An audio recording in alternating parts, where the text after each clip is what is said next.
Well, the brain and the mind. All right, Steve. See you. Steve, nice to see you again. Hi, Phil. Nice to see you again. Hello. Hello, Oliver. Hello. I want to talk to you about Hampstead Heath sometime. I understand our nannies both took us for walks on this. Right. Says something about class background. I live right next to Hampstead Heath. Yes, I walk- you were raised there. in I Hampstead played on Heath? Queens Boulevard.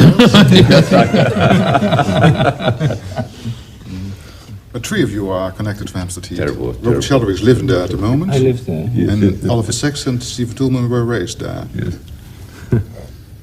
What kind of memories do you share? The same? Well, we'll find out. Well, it was the landscape of your dreams of. As a child, you went to Julian Huxley to ask about evolution. Yeah, they looked at splendor in the grass and glory in the flower, right? I remember tobogganing down Parliament Hill Fields. I mean, I think the things one remembers about childhood are very often the things that almost never happened. And my two most intense memories are memories of winter, which is really quite rare in England. I remember going skating on the Bedford level when I think it must have been 36, when it was just like Holland. You had a stretch of 30 or 40 kilometers, which was solidly frozen flood water between the dikes, and you could just start skating and and put your foot over barbed wire fences from time to time, and then go on for another mile and so on. And there were people with braziers roasting chestnuts on the side of the thing, straight out of a Bruegel painting, you know. But I'm sure the reason I remember it is just because it only happened once. As you say, it's things which happen only once that you remember. And there was an eclipse of the sun in 1927, which was visible in England, and that I remember vividly. It was... You were within the range of totality, were you? No. No, it was total in Yorkshire. And That's right. No, my parents went up to Yorkshire to see it. I stayed at home. you missed it too. Well, anyway, but I saw it three quarters total, and I was 3 at the time. And that I suppose it may have had something to do with my being a scientist. I had an experience a couple of years ago which led me to write an essay about it, which gave me some insight. And just a funny little incident I remembered and had remembered all my life, something I used to do with my grandfather weekly in Queens, where I grew up. We would buy the New York Times, and then we'd go. He was a very nattily dressed and formal man. We'd go to some steps, and he'd lay out the newspaper, and we'd sit on the steps and have these wonderful conversations. Now, the main building in that area was the Farcels Tennis Stadium, and so I pictured, and I was sure that's where it was, that these steps were the back steps of the tennis stadium. And all my life I've told that story. Clearly I knew it to be so. I was in my old neighborhood for the first time in 30 years, a couple of years ago, and I walked down Queens Boulevard, and I suddenly realized it couldn't have been the tennis stadium, because that was a mile away, and we didn't walk that far. And then I saw this old, dilapidated, 6-story warehouse building, and there were the steps.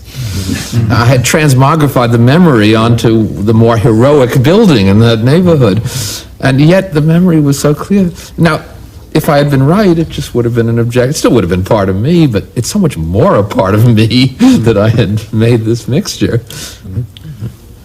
Oliver, you once wrote, in science and in the scientific life, there can be some regaining of an imaged, idyllic sort of purity and transparency of childhood.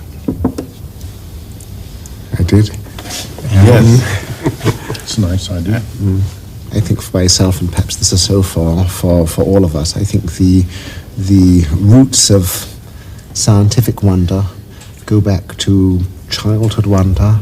To some extent, it's a preservation of childhood wonder, where we're all a bit childish through this preservation of a sort of wonder and playfulness, and we don't have it all fixed.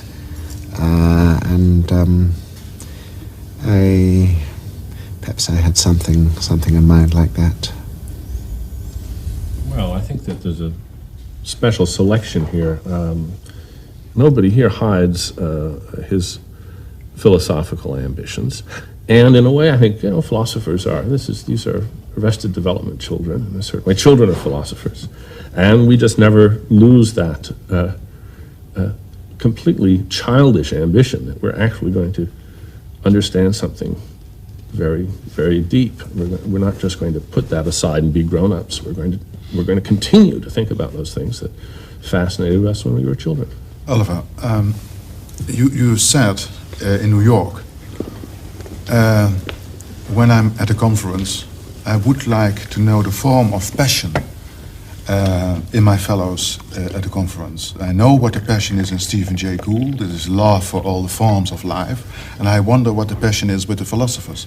Well, passion means suffering. I can't forget the original It's a romantic question, I'm sorry, but nevertheless. That's important, because you don't really get at things unless you invest that kind of devotion. That kind of devotion does entail a great deal of suffering, if only because you have to cast off other things that you'd very much like to do. If I'd had a better voice, I'd probably be singing Wotan today. If I had better bodily skills, I would have played professional baseball. Fortunately, I had skills in one of the areas that excited my interests, the other two being baseball and opera, where I didn't have skills, and that was paleontology. Ever since I saw a skeleton of Tyrannosaurus when I was 5, I found it so thrilling in that ultimate childlike sense of being absolutely overwhelmed. I once asked a psychologist friend of mine why dinosaurs are fascinating to kids. His answer was a little flip, but not inaccurate. He said, big, fierce, and extinct. I suppose that's good enough. Nothing rare about being a childhood dinosaur nut. What's rare is to stick with it. And I think the reason I stuck with dinosaurs is that when I was 10 or 11, I learned evolutionary theory, which I found thrilling because it was that wonderful mixture of science and narrative. My proposal would be that we, about childish questions, would begin with the theory of evolution, chronological, starting from the first beginning of life, and then go on. Why not the beginning of the universe? I think we might as well, if we're going to think big, we might as well Why think not really begin big. before the universe? Okay, Well- if we raise childish questions. Daddy, why is the grass green? Why is the sky blue? Why does the moon have phases? I Steve can Gould. answer that. And what was there before the Big Bang? Well, if there was any before the Big Bang, I mean, this is where the parallelisms really bite. I mean, we don't know whether to say that the Big Bang was the beginning of time or whether to say it could be only one of a sequence of events in time, and that itself is a stinker. I think that's going to keep us going all day if we allow ourselves to aborder. Was that a program for the morning, the day, or a lifetime? Well, we will end at 8 finally. So for 6 or 8 hours we'll have discussed it all. But okay, we can start with the question, what was there before the Big Bang? A kind of Platonic archetype, or God, or Steve Gould is thinking, am I going all the Not a way to question. Hilversum just for Get answering through rubbish with. questions? Or not? It's not a question we can take up. Anything you say is largely expressive of a whole set of personal biases that it would take hours on the couch to unravel. And it may not even be a well-formed question, which I think was Steve Toulmin's point. That is, can you use the word before in that context? It may be simply an inappropriate use of the word. The question whether it's well-formed or ill-formed is at the moment undecidable. But it's a very profound and important question for science, and it's my own starting point. Namely that if we take evolution as a theory referring only to life, we're dealing with a very, very narrow section of a cosmic evolutionary process. And when we actually take the view of the Big Bang, assuming there was one, although most scientists refuse to discuss metaphysical questions and certainly don't want to have God in the picture at all, or if they do, have a kind of neo-deism where he just starts it off, lights the touch paper or something. In fact, there's an implicit assumption throughout the whole of science that all the laws of nature are fixed, and they were all there at the moment of the Big Bang. Whether they were there before it or not is an implicit assumption that runs through the thinking of most scientists. And it isn't explicitly formulated, it's present in the implicit assumption that any experiment ought to be repeatable anywhere, any time. The implicit assumption is that the laws of the nature are the same everywhere, at all times and in all places. No, that's really not so. That's something we are testing all the time. I've not met anyone testing it. Can you tell me how you're testing it? Well, by looking at these ancient objects in the sky and verifying whether their spectra follow the same laws as the ones down here. I mean, we have very direct knowledge of things that were going on only 1/4 of the age of the universe. But by assuming that the laws were constant, you have to assume. The speed of light is constant, for instance? Well, In order to arrive at any judgments about these early events? No. No, you don't? No. I mean, you have things you observe and which you can compare with things that happen nowadays. And so far, the evidence is very strong that they behave the same way. But that's by no means taken for granted. But in fact, it's one of the very interesting open questions. And there are very few really good tests, but such as there are, they've always turned out negative. For example? Well, for example, the fine structure of the lines in the quasar, which, I mean, I don't need to get into the technicalities here, but this is a very direct piece of evidence that it has, when you look at the fine structure of carbon at 1/4 of the age of the universe, it turns out to look exactly the same as it does now. Well, you see, I think it's perfectly possible that the behavior of carbon hasn't changed for 3/4 of the age of the universe. But since I myself think the regularities of nature are more like habits, that I would have said that's a habit built up much earlier on, and they get pretty constant. That's a perfectly sensible hypothesis. I mean, we don't go back that far, of course. But if you're putting forward a theory where the regularities exhibited by, say, carbon atoms are really just habitual, it's a world of habit, doesn't that presuppose a sort of law of habit? Why should habits behave the same from the Big Bang to the present? Aren't you yourself actually presupposing a regularity which then you use as the basis to explain these other regularities? Yes, I'd concede that you need some law. Well, I would say there's a principle of habit in nature, but I would say it's without specific content. In other words, that the law would simply be that self-organizing patterns through repetition become more probable. But it wouldn't say which self-organizing principles come into being, and that there'd be a radical contingency. I think habit is a much deeper and more important principle in nature than we usually think. Law is the preferred metaphor in science, an extremely anthropocentric metaphor based on human laws, which in fact do evolve, of course. Habit isn't anthropocentric? No, because animals have habits. Animals don't have laws.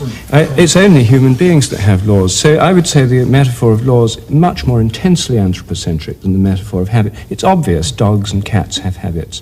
It's obvious we have them. So we could say that at least we can broaden the spectrum of habit to include most forms of animal that we know. Habituation, which is a kind of habit formation, occurs in unicellular organisms, but laws don't. So I would say this is an intensely anthropocentric metaphor. The sun rises every day. It's pretty law-like. Not at all law-like. It's habit-like. You can see it either way. I mean, there are some people I know who... David Hume commented on that, I well remember, but... But look, Rupert, I mean, you know, if you look at this historically, the fact is that it's not anthropocentric, it's theocentric. You may say the model of God, which is itself an anthropocentric model, an anthropomorphic model, but when the idea of constant laws was seriously emphasized in the sciences, which wasn't until well into the 17th century, I mean, it was part of a particular theological vision of the universe. So that, I mean, what's interesting about your choice of the word, I don't know if you've ever looked up Aquinas on the subject of habitus, But I mean, there is a, I suspect you have a more respectable intellectual ancestry than you would like to believe. I have nothing against Aquinas. I'm in favour of it. Yes, fine.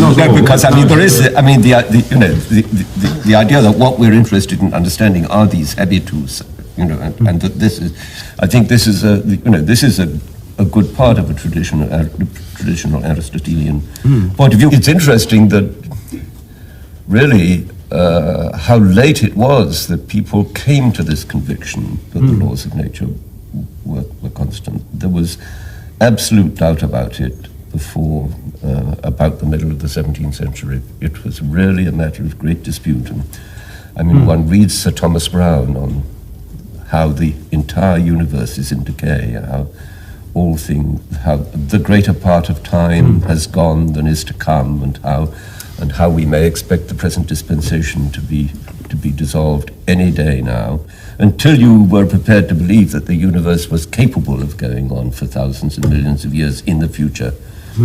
It was really, one was open to these kind of apocalyptic ideas that it was all going to fall apart because there wasn't anything like laws of nature to sustain our conviction that the thing would keep going. Or if there were laws, as in Burnett's 17th century geology and others, they were only for that short period of a few thousand years between the divine creation and the coming suspension of those laws for the end of things. Yeah.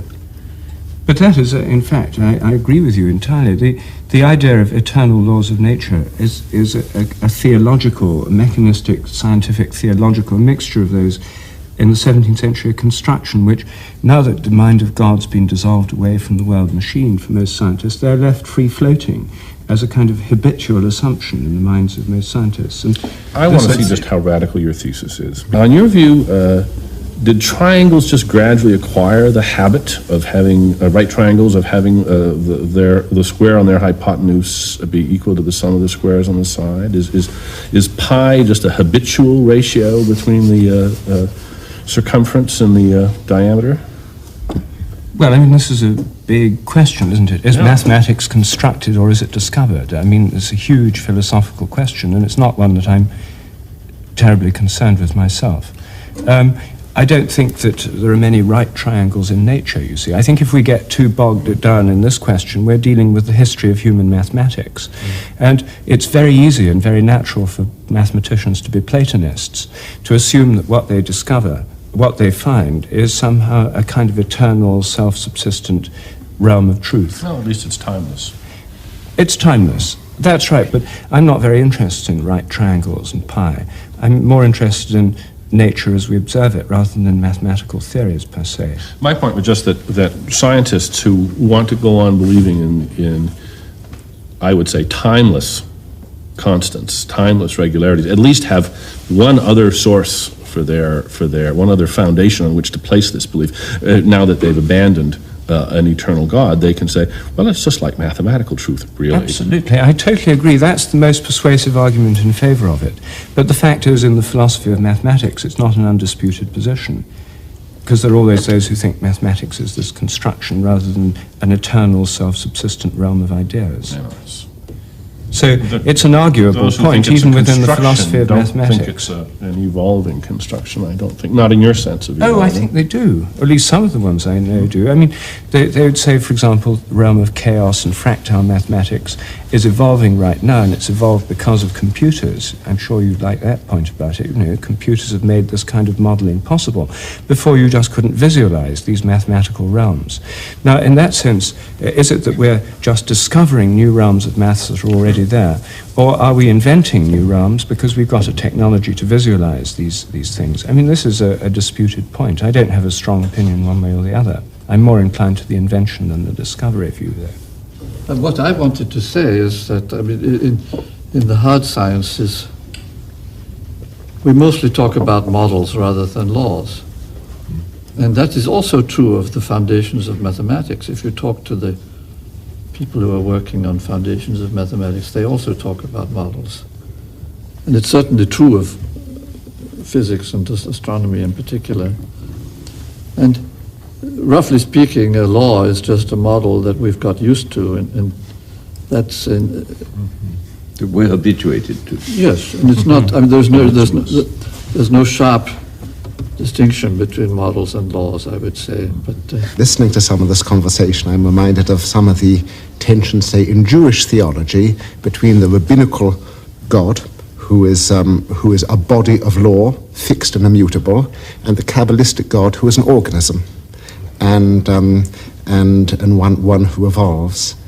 And in some sense, I think we are now talking about a change which is in the air between the vision of the universe as static and principled and the universe as an organism. Certainly for myself in adolescence, I think I moved from my first rather static, Platonic vision of the universe in the periodic table where carbon and everything was eternally so. In many Hebrew prayers end up Le'olam va'ed, forever and ever. And the wish that things should be the same forever and ever, is very, very attractive, especially after a sort of disturbed, unstable childhood. But then the feeling of contingency, and as you say, radical contingency rushed in on me. But this disposed me to look for laws of change and not changing laws. Yes, I agree. It is a big issue in Christian as well as Jewish theology, this question of the evolutionary nature of God. There's a whole school of evolutionary or process theologians who are trying to get away from the idea of God as totally fixed and have an evolutionary dimension to God within the evolutionary process. Well, we're forced into it. He was such a nasty man early in the books. I hate to believe he was still like that. Well, all gods have their shadow side. I mean, this is a feature of all theologies, isn't it? I mean, there are very few gods that are just pure and loving. They always have this negative or destructive quality. But the evolutionary view is you could say they're forced into it by an evolutionary cosmology, in the same way that in the 17th century some theologians thought that they could conceive of God as the maker of eternal laws of nature, kind of Newton's laws and that kind of thing. So theology and science interact continuously. Well, one sees this very much even in the titles of some of Paul Davies' books, God and the New Physics and the Cosmic Blueprint and the Mind of God. I guess there's sometimes an ironic twist because, of course, the mind of God, as conceived by Newton, was an immutable, boundless, structureless sensorium, and the whole point of the cosmic blueprint is that there's no blueprint, but the universe is, so to speak, organizes or generates or creates itself from continually, though I think not in an unlaw-like manner. But you'd... Well, Paul Davies is a neo-deist. I mean, this 18th century view of that God sets all the laws of nature and starts the whole thing off. So you only need God to create it. There's been a resurgence of that under the guise of the cosmological anthropic principle, where you have long discussions about the constants of nature have to be exactly fine-tuned and just the right way. And the assumption is they're really constant, and they've all started off in the right way. And both Paul Davies and also Stephen Hawking, in his book, The Brief History of Time, end up with a kind of neo-deism, it seems to me, with if not God, then something that fine-tunes all the constants of nature, so we get just this kind of universe. Tell us what bothers me about the direction that we're going here as a professional philosopher among people with philosophical ambitions. And that is that I sometimes get the sense that scientists, when they then become amateur philosophers, think that different rules apply. One of my philosophical colleagues, Ronnie D'Souza, reviewing a book on philosophical theology recently, described it as intellectual tennis without a net. And let's put some nets up, please. Now, this, of course, is I realize as I say these words, there's the uptight philosopher who doesn't have his own discipline, trying to impose discipline in these areas. That's a galling stereotype in which there's a lot of truth. You're right in this case. Let's But discuss things we can answer.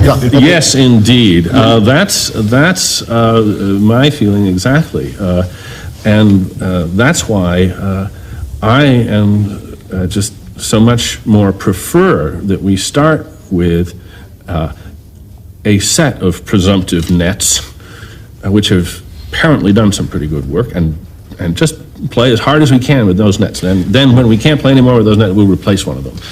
This is a very, very conservative strategy. Absolutely You right. adopt it, Steve adopts it. Yeah. I mean, but if one's ever going to find new models of reality in a radical way, one has to look at where the nets are and what they are. Sure. And you see, your rejection of metaphysics is, I think, a way of avoiding questions you don't want to I discuss. don't avoid them, Rupert. I have a sense of, we're 6 people here for a day. Everybody has to have a personal metaphysics. I have a certain sense that there are questions formally unanswerable, on which nonetheless every individual must take a position in order to manage to integrate various pieces of his life. We're not going to answer your big metaphysical questions. They have no answers. If we spend the whole day on that, that's what we're going to do. There's a you do lot just else we that. can discuss that's You do, interesting. But look, that's you all. do it all the time. I mean, radical contingency is one of your great slogans. And radical contingency seems to, in the way you portray it, seems to other people rather like providence. So We can talk about it. There are animals out there. I can make you a proposal about where I think it exists, and you can tell me why you think it doesn't. So you're but if very you want to discuss the philosophical. nature of God's change through time, we've got to define what he, she, it is. But we do that forever. It's not going to go anywhere. I mean, for instance, in the Middle Ages, there were a lot of people who were very interested in natural philosophy who thought that what we should be going in for was a theory of change, kinesis or metaboly. You know, the question was, what is the nature of change as such? And they were very indignant when some people wanted to focus in and look at locomotion rather than change in general, or at I mean, we know now that the only way of finding about change is to look at the different ways in which different kinds of things change, and you know, and whether we shall ever get back to the sort of scholastic posture from which we'll be able to say anything about the nature of change as such. Who knows? We're not there yet. We're much better off by looking at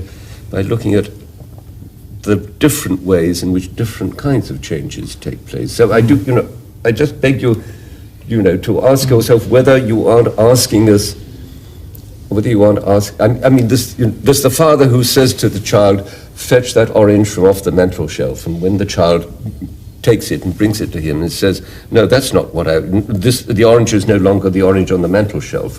I mean, there are all these ways in which the problem can be kind of forcibly made insoluble, and I would hate it. I'm not trying to do that. No. I'm trying to set up a testable theory which is being tested. Yeah, but it has to be a theory which is not overgeneral in its initial mode of formulation, and maybe the questions you quite rightly want to have answered are going to have to be answered piecemeal by taking them one step at a time and looking at a lot of different cases and seeing whether, after we've been working at it for 200 or 300 years, we're in a position to, at last, to generalize. Does it seem to you an unfair move I'm making? Oh, yes, absolutely. It sounds just like your father in saying it's an illegitimate question. It seems to me... No, he didn't. He just didn't even realize there was a question. He thought it was only him and the truth. All right. Well, no, you're not saying that then. Well, no, I think that the question of how radically evolutionary is reality is a very important question. And I think you can ask it in a variety of ways, and test it. And I think, for example, one of my predictions is that the melting points of new chemical compounds should increase for a while. When you first made them, the melting points are not physical constants. The usual assumption is that they are. You can test this theory in the realm of chemistry. Do melting points of new compounds change? The answer is they do. There's a lot of empirical evidence for it. Then chemists come along and say, well, it's got nothing to do with habits in nature. That's just because people get better at making purer compounds. which have higher melting points. Then you say, well, how do you know they're purer compounds? And they say, well, they must be purer because they've got higher melting points. So here's an empirical question one can actually get to grips with, which I am getting to grips with as one example, where these issues can be focused and asked in a scientific way. Let's have a look at common evolutionary theory for a moment. Steve Gould, you said that even today the theory of natural selection is widely misunderstood, misquoted and misapplied. Well, I try to misquote, misapply and misunderstand. If I say, 1, evolution has no purpose. 2, matter is the ground of all existence. Yes? 3, evolution is not a gradual process. 4, evolution has no direction. Do I misunderstand what you're meaning about You natural don't selection? misunderstand much of what I'm meaning, but if you asked to the general educated public what is Darwinism, you wouldn't hear any of those 4. No, I think you see the major misunderstandings of Darwin, and their vernacular misunderstandings, though there are many professional ones as well, have to do with the fact that evolution deals with questions that are so much at the heart of those troubling issues that everyone has to figure out in constructing some sense of meaning for their lives. Why are we here? Insofar as science can deal with that question at all, what are we related to? How did we get here? And the background of this is this frightening fact that people understand, namely that we've only been here for a millimicrosecond of life's history, which does lead to the plain solution, which I happen to think is true, that maybe we weren't destined to be here, and maybe if you could replant the tree of life from seed, we'd never get here again. It's in the context of those fears. Now, these traditional psychological comforts that come out of that, or that stand against it, and which can still validate our traditional hopes of humans being on top of a heap and therefore ruling the rest of the world by right, or at least being the end product of a predictable process meant to arrive at us. We're not willing to abandon any of those notions, and so we read them back into Darwinism, even though the bare bones mechanics of Darwin's theory does not speak of them explicitly. After all, Darwin's theory in its barest bones mechanics is a theory about adaptation to changing local circumstances. That's really all it is. That is, if to caricature it, if it's cold in Russia a long time ago and there are some elephants there, elephants that have slightly longer hair will, as a statistical average, do better in leaving offspring, and 1,000 generations down the line you'll get woolly mammoths, but they're not better elephants, they're just elephants that are better suited to the transitory environments of that place. Since the vector of environmental change through time is effectively random, if organisms under Darwin are tracking those environmental changes, you're not going to generate a directional pattern eventually leading up to human beings. Now, Darwin was also an eminent Victorian, not quite willing completely to divest himself of these psychological comforts and sociological presuppositions. So he, in fact, did manage to insinuate, in a different way, progress back into his system, mainly by arguing that most competitive interactions were not between organism and environment, but between organism and other organism, and when organisms struggle with organisms, a kind of biomechanical improvement in the long run might result. But that conclusion is quite separate from what I call the bare bones mechanics of natural selection, which does not validate that notion of progress. And one of the reasons why Darwin has been so difficult to assimilate is this radical philosophical message of his theory. Steve, one thing about your diagnosis of the anxiety that the lay people have about evolution has puzzled me in the past, because you suggest that it is oppressive to some people to suppose that if we ran the tape of time again, human beings would not be created again. But it seems to me it's just as oppressive either way. What bothered Nietzsche was the idea of the eternal recurrence. He viewed that as such a nauseating prospect that he really he contemplated not ever revealing to the world what he discovered. This horrible idea of that it would all happen the same way again and again and again. Now you seem to think that the ordinary person is oppressed or becomes anxious at the prospect that the Homo sapiens is a unique and unrepeatable phenomenon, whereas it might be the other way around. No, but I think there's a real the Ewige Wiederkehr of Nietzsche and others, the fear behind that is that there's no directionality. There's the Platonic great year that it goes round and round. There's nothing distinctive. And Borges captured that wonderfully in the Book of Sand, where he gets this vulgar book where there's a picture every 2,000 pages, but you can never reach its end, and there's no pattern in the pictures, and finally realizes it's a completely vulgar book because of its incomprehensibility, because there is no directionality and no pattern, so he loses it in the stacks of the Argentine National Library. I think that's a different kind of fear, and that we certainly have. I don't know how else to respond to that. I don't mean to sound elitist, but Dennett and Nietzsche are one group, and then there's Homo ordinarius, which is also Dennett and me and everyone else, and I don't know, it seems to me that most folks, at least in Western culture, really are seeking to validate Protagoras' old dictum, which may be only literally about half of us, but it's all of us, that man is the measure of all things, and we want to define things in terms of ourselves. We want to see ourselves as paramount. We want to see ourselves as ruling this world by right, and folded into that is the necessity of thinking that 4.5 billion years of the history of the Earth and 3.5 of life's explicit fossil history is, in some sense, I don't mean necessarily generating us with 2 eyes and 2 feet, but 2 feet, is nonetheless likely to move towards a complexification which will eventually end in a self-conscious creature very much like us.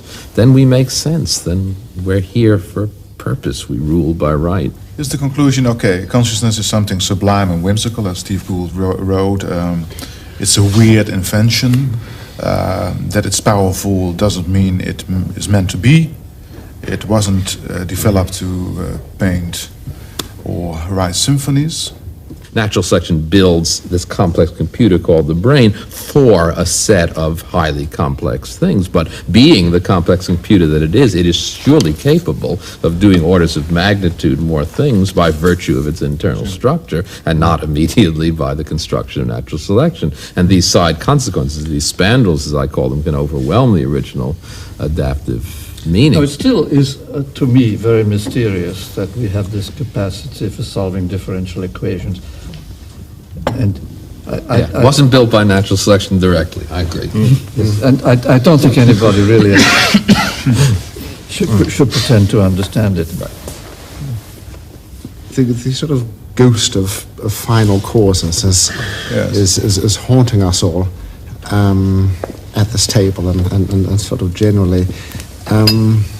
But Rupert,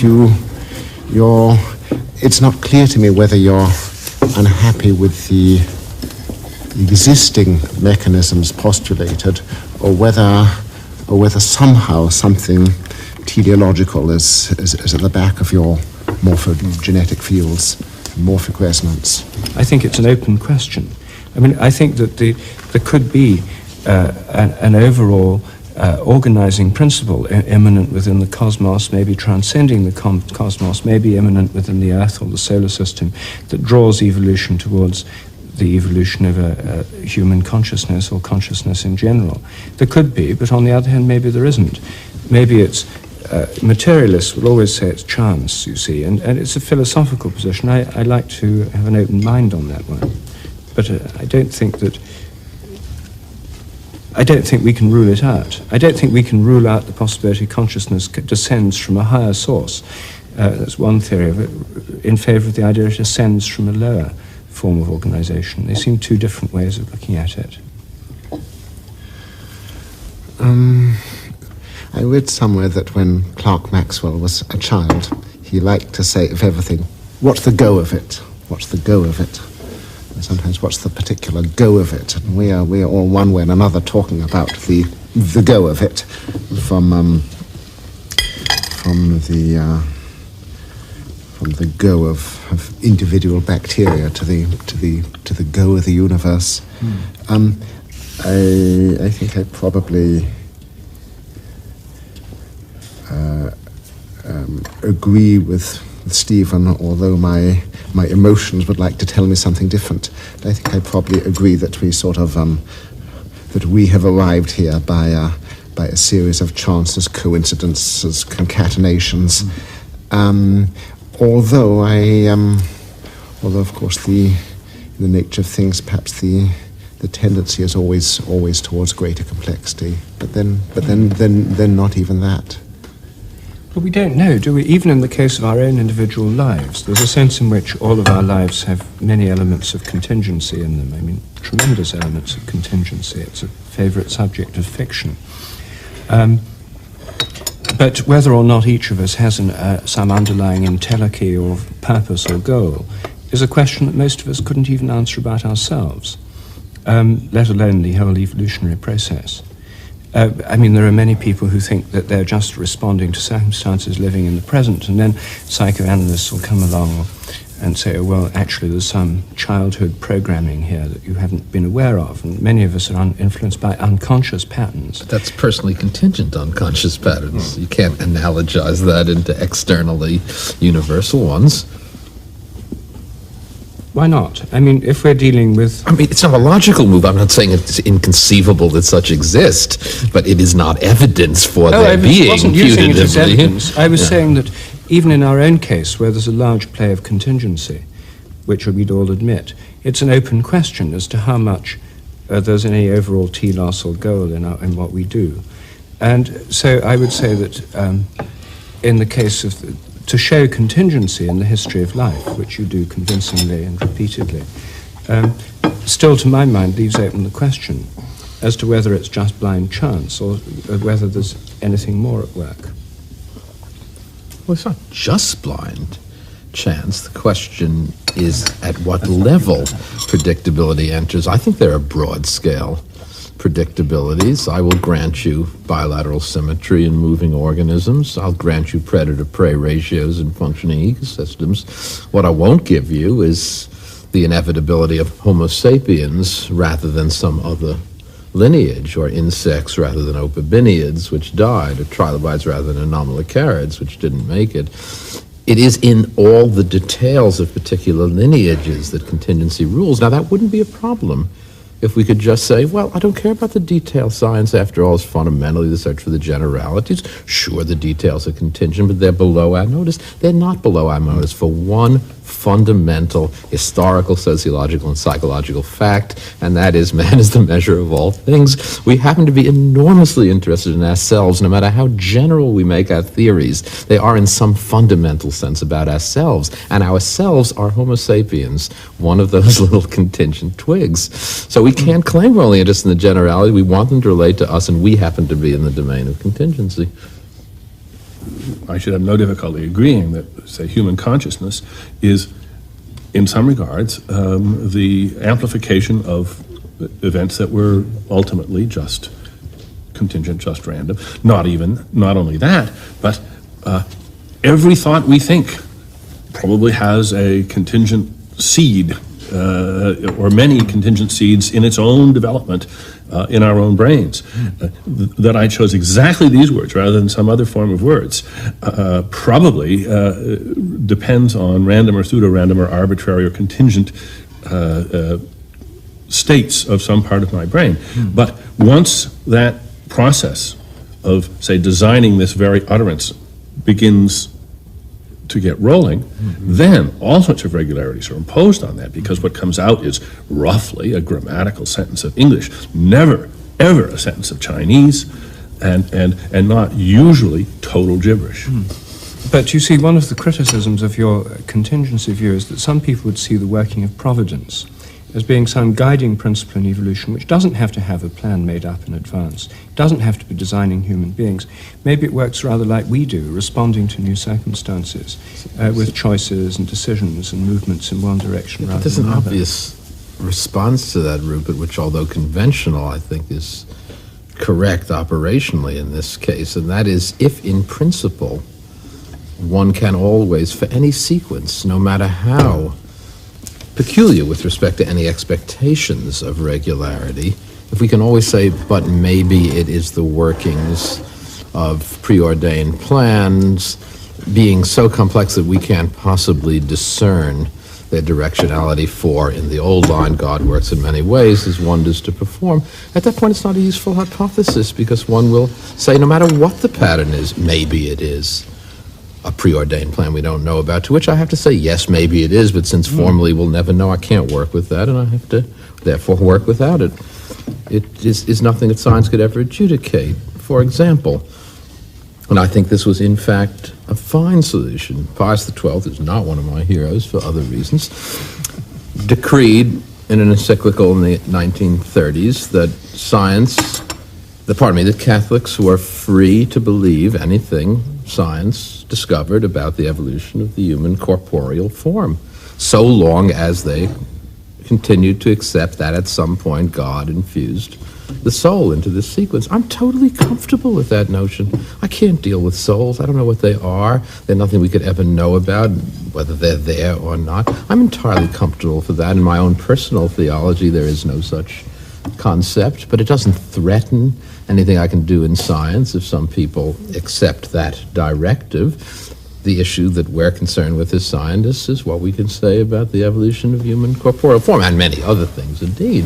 Now that just becomes a subsidiary hypothesis, comforting and coherent for some, and perfectly fine.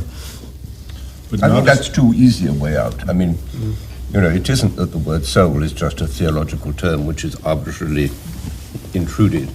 I mean, the question is, for instance, what does it mean to say that somebody develops a conscience? Oh, yeah. There are still we must be able to study these things too, and yes, we can. I don't think it's the case that you can just sort of say, oh well, if you want to talk about soul, schmoll.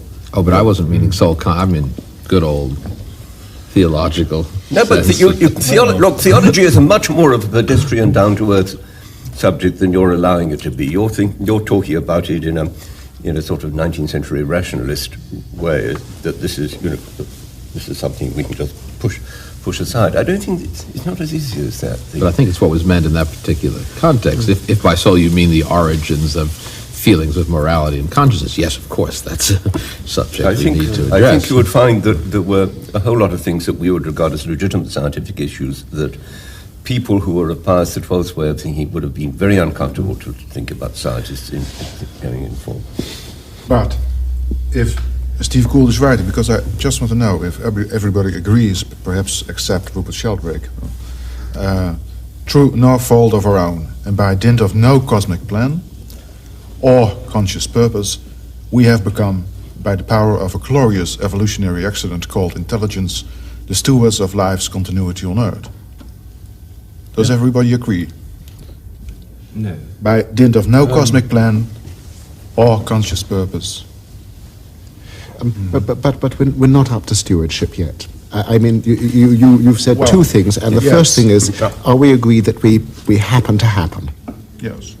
And kind of unconscious design of consciousness, so to say. I agree only up to a point with that. Well, I don't know whether the word design in any sense can be allowed. I'm afraid I rather think in tangents. For some reason, just darted into my mind a paper written in 1858, the year before, about some of the strange, complex geometrical patterns which can occur in the aura, the visual stage of a migraine. I'm partly riding a hobby horse of mine here, but these particular things came into my mind again recently, partly because there was a strange exhibit of paintings, 100 paintings of their geometrical hallucinations by people with migraine. And I showed some reproductions of these to a friend of mine who was working with neural networks and computers. And he said that when some of the parameters sort of went wrong, he saw patterns like this, and now one gets the sense that these patterns are examples of self-organization. But yet they have beautiful designs in a sort of geometrical and aesthetic sense. And some of them are like radiolaria and sea urchins, and one feels in a sense some of the problems of organic form and morphogenesis can perhaps be looked at in a sort of elegant, hallucinatory way with these. But it's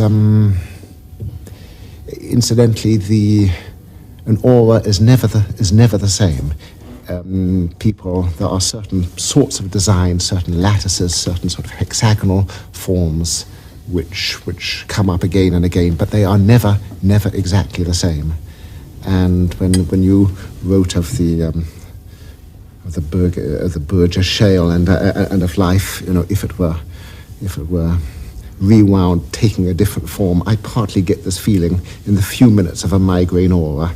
Each time it is improvised differently. You never see the same aura. And but this, and I think I probably got off on a tangent, but somehow, I think the most difficult thing is to get rid of the notion of design somehow. I'm afraid I have another irrelevance, and then I'll shut up. Once when I was driving down into Baja, California, in Mexico, there were many beautiful cactus gardens by the road, and one of them was particularly enchanting. I got out with a friend, a zoologist, and this was an immense garden. And the range, the ingenuity, the beauty was quite extraordinary, and we were amazed at the brilliance of the gardener, and who could have made such a huge, various garden. And then we came over the brow of the hill, and we saw that it was nature, and I'd mistaken nature for a garden. I don't know what that may say about design or telos or aesthetics or anything else. I want to go back to your citation of Steve Gould's point about our just happening to be here. No fault of our own. No fault of our own. By dint of no cosmic plan or conscious purpose. If we change the last two phrases a little bit, I'd accept it. But I think one of the things that's very important about human beings, which tends to get lost in this discussion, is one thing that does make us unique as a species is that for the last 5,000 or 10,000 years, we have been, to a large degree, the beneficiaries of conscious planning by our parents and their parents and the cultures in which we've resided. We today are actively concerning ourselves with what the world is going to be like and what people are going to be like in the future. We have strong beliefs about this, we have traditions, and they are not impotent. They play a role in what humanity, what Homo sapiens is going to be like 1,000 years from now, if it survives. And if 1,000 years from now, some Homo sapiens were to sit around a table and say, we are not in any sense the product of any planning, they'd be wrong, because cultural transmission is one of the features of cultural transmission, which is really, with very modest exceptions, only a feature of our species. That's its discordance from the natural process that's come up to now. Yes, that's right. I mean, we've created a new medium that's of why design. I'm calling it cultural evolution, because I want to emphasize the differences. Well, but it's both. It's both a continuation and it's a radical. There's also some radical discontinuities. In some regards, it is simply another medium of evolution, very fast, and with now some real helping hands, some real foresight, some real planning. But of course, myopic foresight, myopic planning, and a good measure of noise amplification, a good measure of irrational or irrational selection. Nevertheless, there's two features that natural biological lineage doesn't have. One is Lamarckian inheritance. We teach our children what we learn, and the other is the anastomosis of lineages.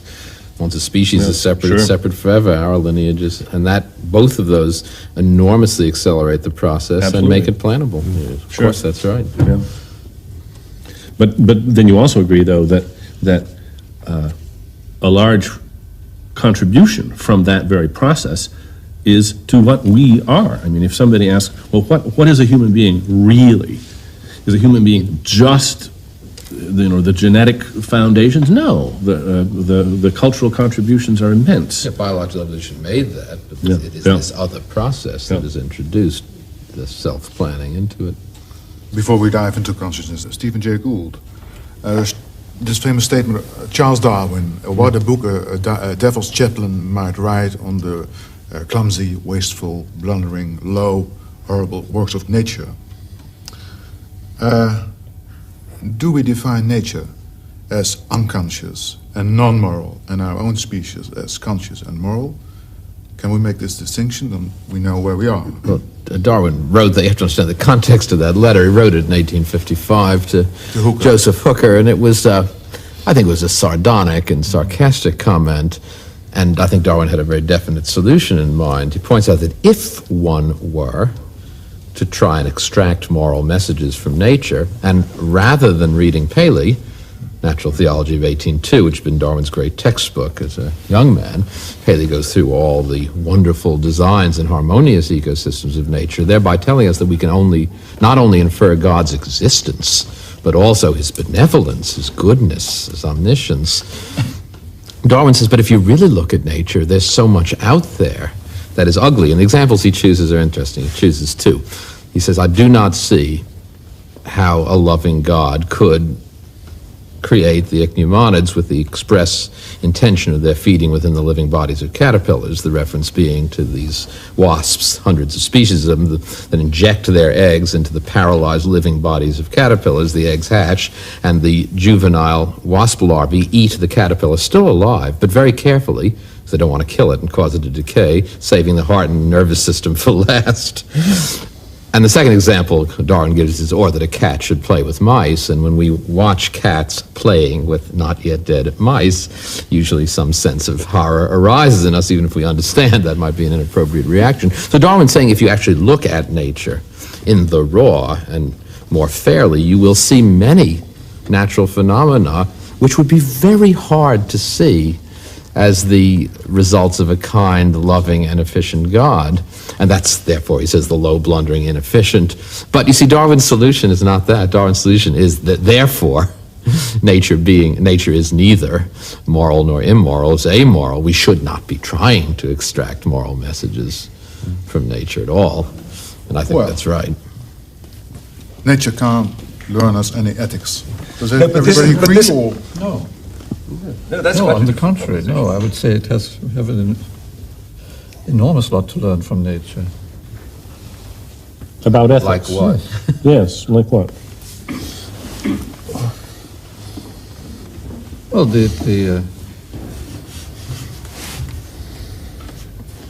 I mean, I consider history as part of nature, I suppose, but I don't make any. We are in bad trouble here because you're talking as though the word nature was quite univocal and as though nature always meant nature as distinguished from humanity. Yes, that's what I mean. There is at this moment. this is a 17th century Hobbesian. a 17th century move, and which we've spent much of the 20th century digging ourselves out from under. I mean, certainly before 1600 and certainly since 1950, it's unforgivable to use the word nature as though humanity were not part of nature. So that, I mean, if you, that being so, I mean, there's a sense in which everything, including even the human reason, as Aquinas thought, is itself, in an important sense, natural. And all of these were things that Aquinas talks about under the heading of ratio naturalis. So that I think we have to be careful to avoid insisting on asking questions which arose with the kind of force they did only because of the 17th century mistakes which lasted on into the early 20th century, which we are now in a position, thank God, to get away from. But at the moment I ask, for instance, Oliver or Dan, is nature non-moral, not amoral, non-moral? Which nature? The nature that includes humanity or the nature that excludes humanity? Nature that excludes humanity. And that is what I meant, except for the humans. I think Hobbes had it just about right, and that is that the state of nature, meaning excluding human civilization, is a world in which there is neither right or wrong, and so there is really no morality there at all. The cheetah catches the antelope, and various blood-curdling things happen in that natural world, but there isn't any morality at all. That morality is a human either creation or discovery. I think it's actually legitimate to look at trees as an instance of the tragedy of the commons, saying, if only those trees could have gotten together and agreed not to compete with each other for the sunlight, then they wouldn't have had to waste all those resources in growing those great big tall trunks. I mean, the formal properties of the tragedy of the common are right there in the forest, and we can, on the one hand, from our anthropocentric point of view, we can be very grateful that those forests are there, but from the tree's point of view, it's a terrible waste. Yes, when you talk about humans and other species, then you said that if you say that humans have, for instance, souls, the other species have not. You said there isn't such a sharp edge. If we're talking about...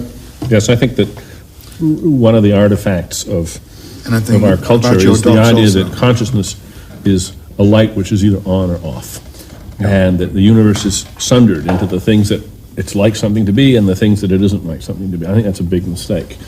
I think there's all sorts of gradations.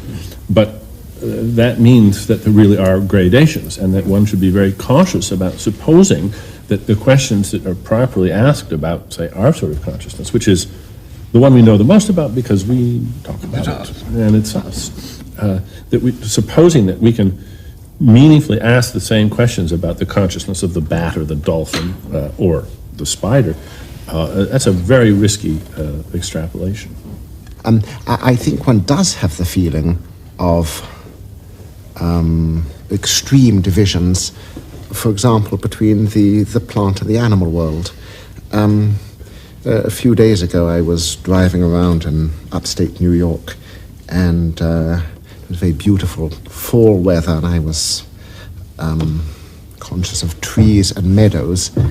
I didn't realize that I hadn't seen an animal, I mean a macroscopic animal, until after about an hour I caught sight of a cow, and suddenly its animation seemed a thing of extreme wonder to me. I had the feeling of it sampling the environment, of sensory sheets lighting up, and an incredible thing, a cow. It was, nothing like it in the vegetable world, and it seems to me as a start that there's been a sort of dichotomy between the paths of vegetables and animals, and perhaps many other dichotomies sort of within.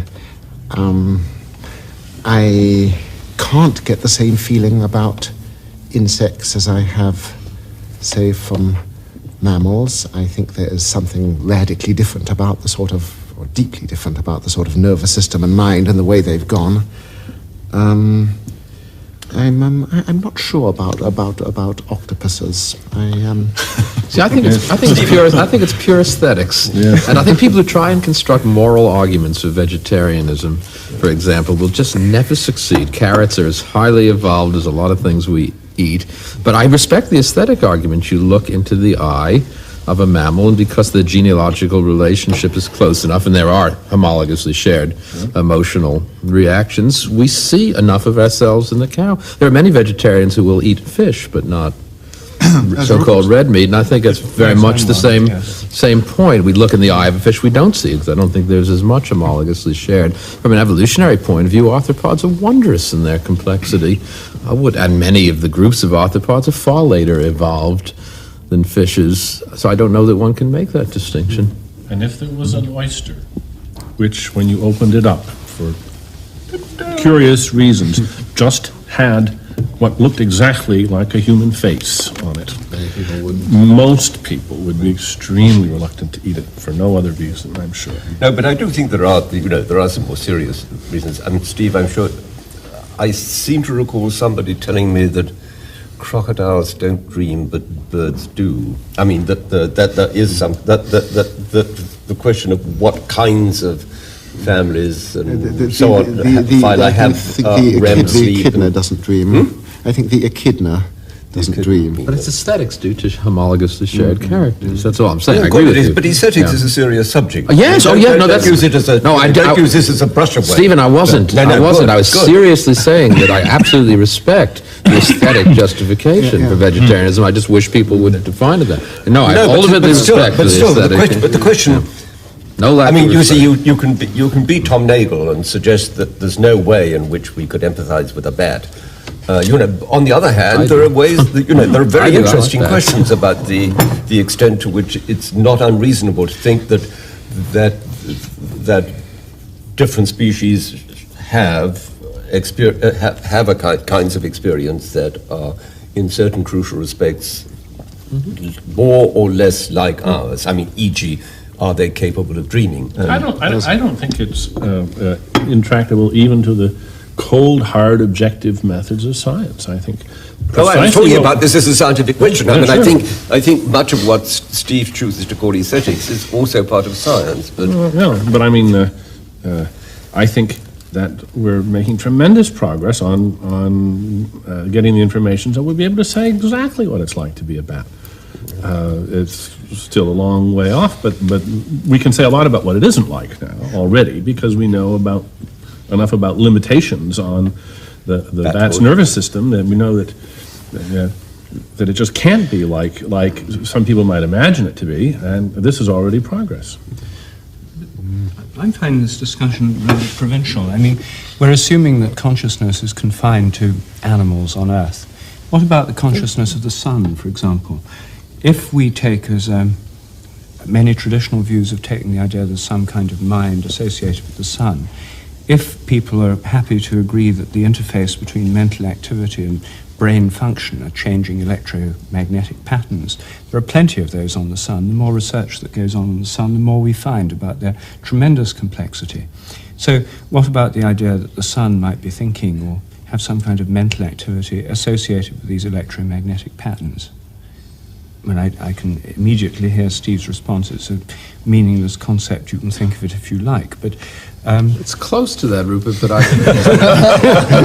I would make you the challenge the moment you can propose to me some way where we might have the sun talk to us and know about its consciousness. Then I'm willing to take it up as a subject. Before then, frankly, I'm not. I'd put it stronger. If you can give us any reason to think that there's a raison d'etre to the sun's consciousness. I mean, the reason we're conscious is that we are the evolved products that had to fend for ourselves. I mean, if you go back to what Oliver said about the division between plants and animals, basically that's a division, I think, between a very sort of conservative strategy, which is sort of hunker down and put your hands over your head and hope for the best, which is the plant strategy, and then there's the sort of guerrilla warfare strategy of the animals that become locomotory, and then they develop distal perception systems. No use having eyes if you don't have feet, or something like it.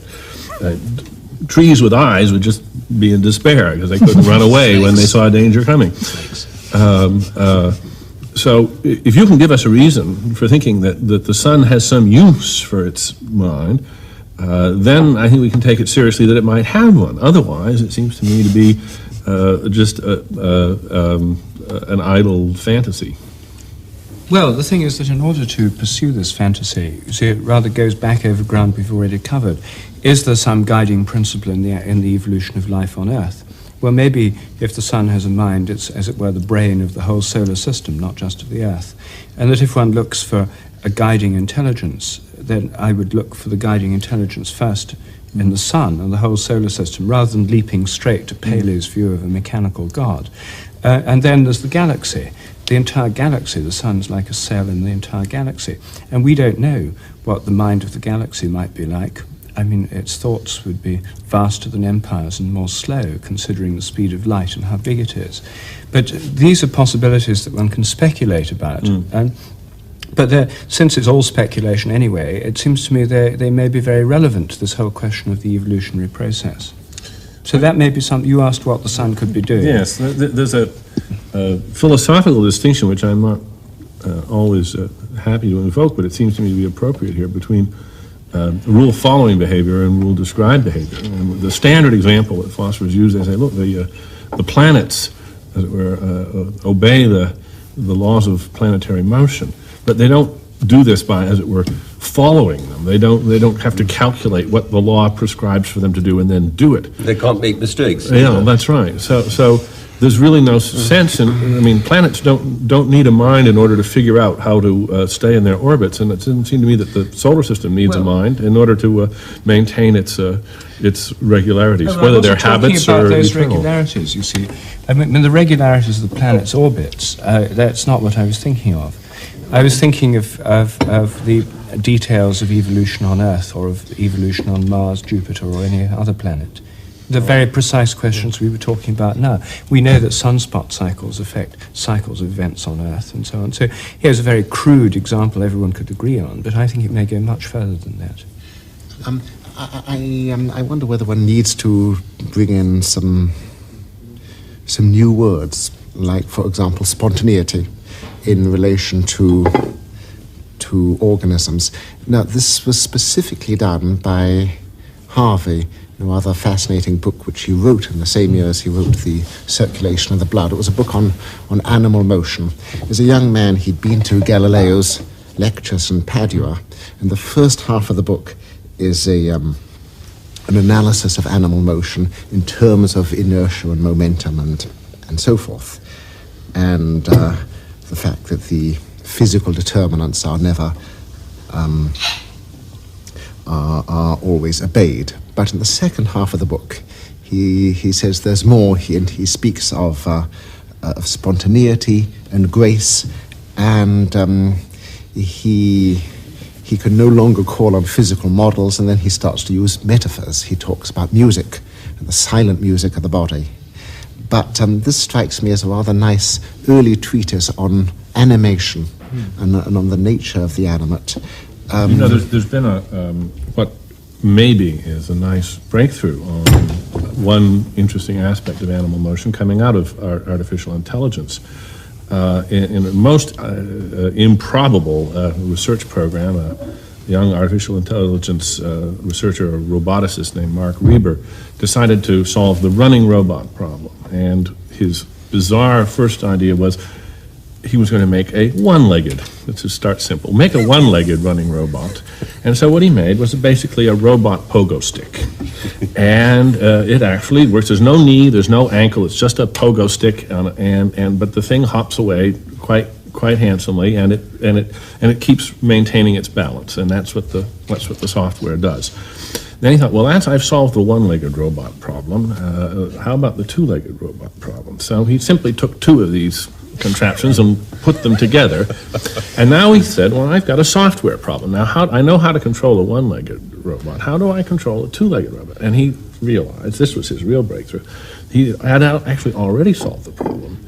He simply had this robot, as it were, make the same calculations it was making in its one-legged form, but now with a virtual leg, as it were, an imaginary leg, which was in between the two. And then, of course, it had to keep making corrections because its real legs weren't where its imaginary leg was, so that it had to keep... but this one hopped on two legs just fine. And he thought, now I've got the two-legged robot problem solved. What about the four-legged robot problem? So he put four of these together, sort of like a horse. And now the question was, should he put the virtual legs between the two front legs? He's going to have two virtual legs now, between the two front legs and the two back legs, between the left legs and the right legs, or should he do them crisscross? And he didn't know. He said, I'll try it all three ways. And he tried it, and what he got was walk, trot, and canter. Now, before he did that, I would guess that most people who thought about the complexities of walk, trot, and canter would say, that's a problem that's just, forget about it. It's beyond robotics. It's just much too complicated to have any sense of what the control structure in the horse's brain might be that could tip it into these three different gates with a little nudge. And now, maybe Reber doesn't have the answer, but I'll bet he's got a part of it because it fell out so naturally from this program. I want to sort of say both. I think that the transition from walk to trot to canter can be modelled relatively simply. But having said that, I think that walking and animal motion is not just an alternation of limbs. I think the opening sentence in Leviathan is something like life is a motion of limbs, isn't it? Something like that. but specifically, if one has Parkinson's disease, if one has Parkinsonism, one's walking does then become rather mechanical. One has this peculiar gait called festination. Typically, when people have this, they use the passive tense. They say, I am walked. I had one patient, a former music teacher who became Parkinsonian, and she said that she felt her gait had become robotic as she became Parkinsonian. She said she had become demusiced or unmusiced, and that she needed to be remusiced, which she could be by listening to music or imagining music to walk normally again. And whether these considerations of rhythm and kinetic melody can be reducible to Galilean or robotic terms, or whether some quite other sort of organization is needed, I don't know. But I think that some of the problems of living organization come up even at this level of locomotion, and you don't yet have to sort of move to consciousness. Daniel Dennett, you said, I think that a robot could definitely be conscious in exactly metaphorically the same way as we are. Mm-hmm. We are a sort of robot. We are organic robots created by a research and development process called natural selection, and also, of course, by a learning process in our own lifetimes. I think it would be more expensive than going to the moon, but yes, we could do it in principle. And one of the reasons you won't do it is that you would have to give a robot without consciousness human rights. Of course. Of course. At the same time, Oliver, quoting you out of all your books, well, why you're laughing, of course you have to give them civil rights, is saying mechanical models break down hopelessly before the sheer creativity of the brain. The mechanistic model and the other model of the brain. But look, the mechanistic model is not, again, univocal. I mean, the question, what we call,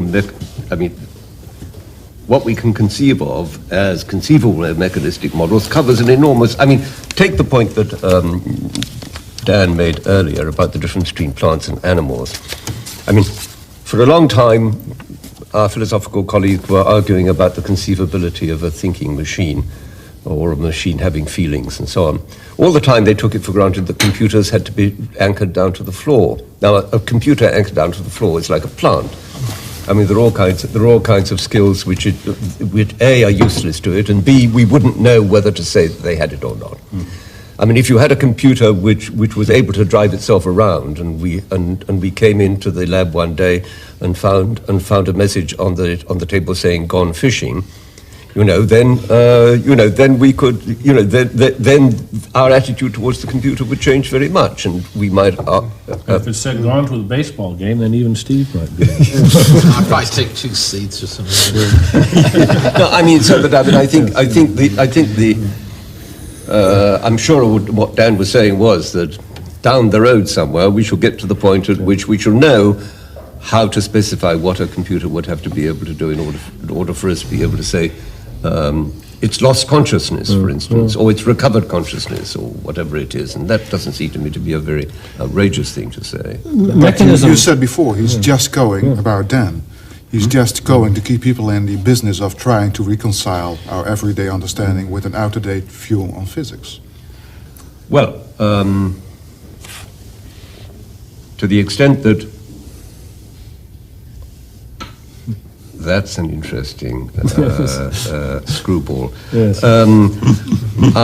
This was again said in another context.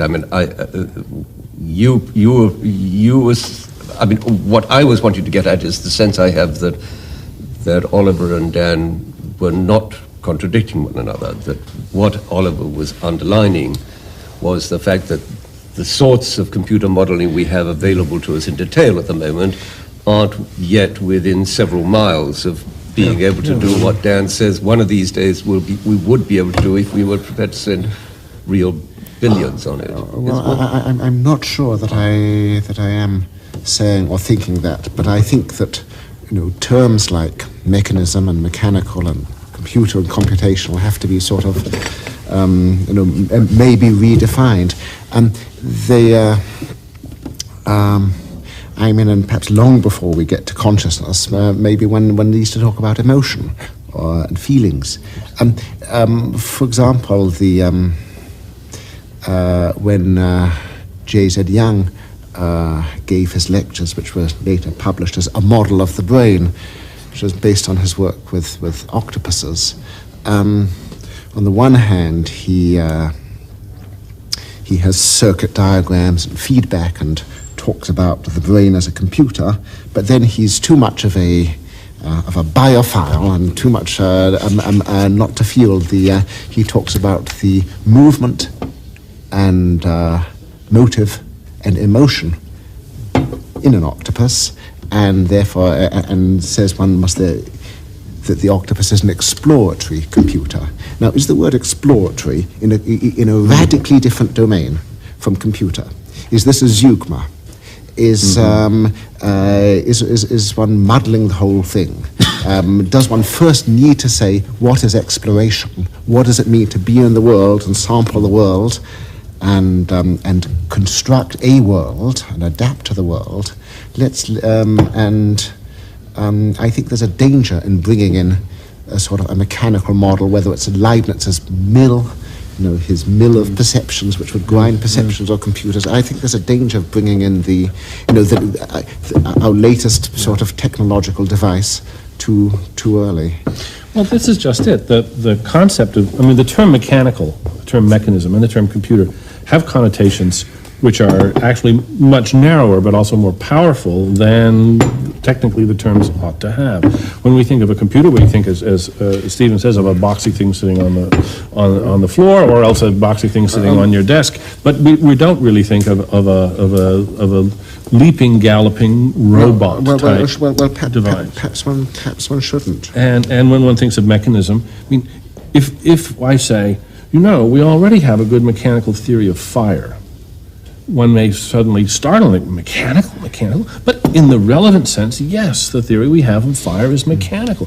Yeah, now one might say, who would have ever thought we could give a mechanical explanation of fire? The word mechanical is just a ruddy. It's a concertina word, and this is the trouble. Leibniz, if Leibniz had seen my Macintosh, he would have said that is not a machine at all. Or he certainly have said, right. He would certainly say quite right. He would certainly have said quite rightly, that's not what I call a machine at all. It's a monad, but it's got a window.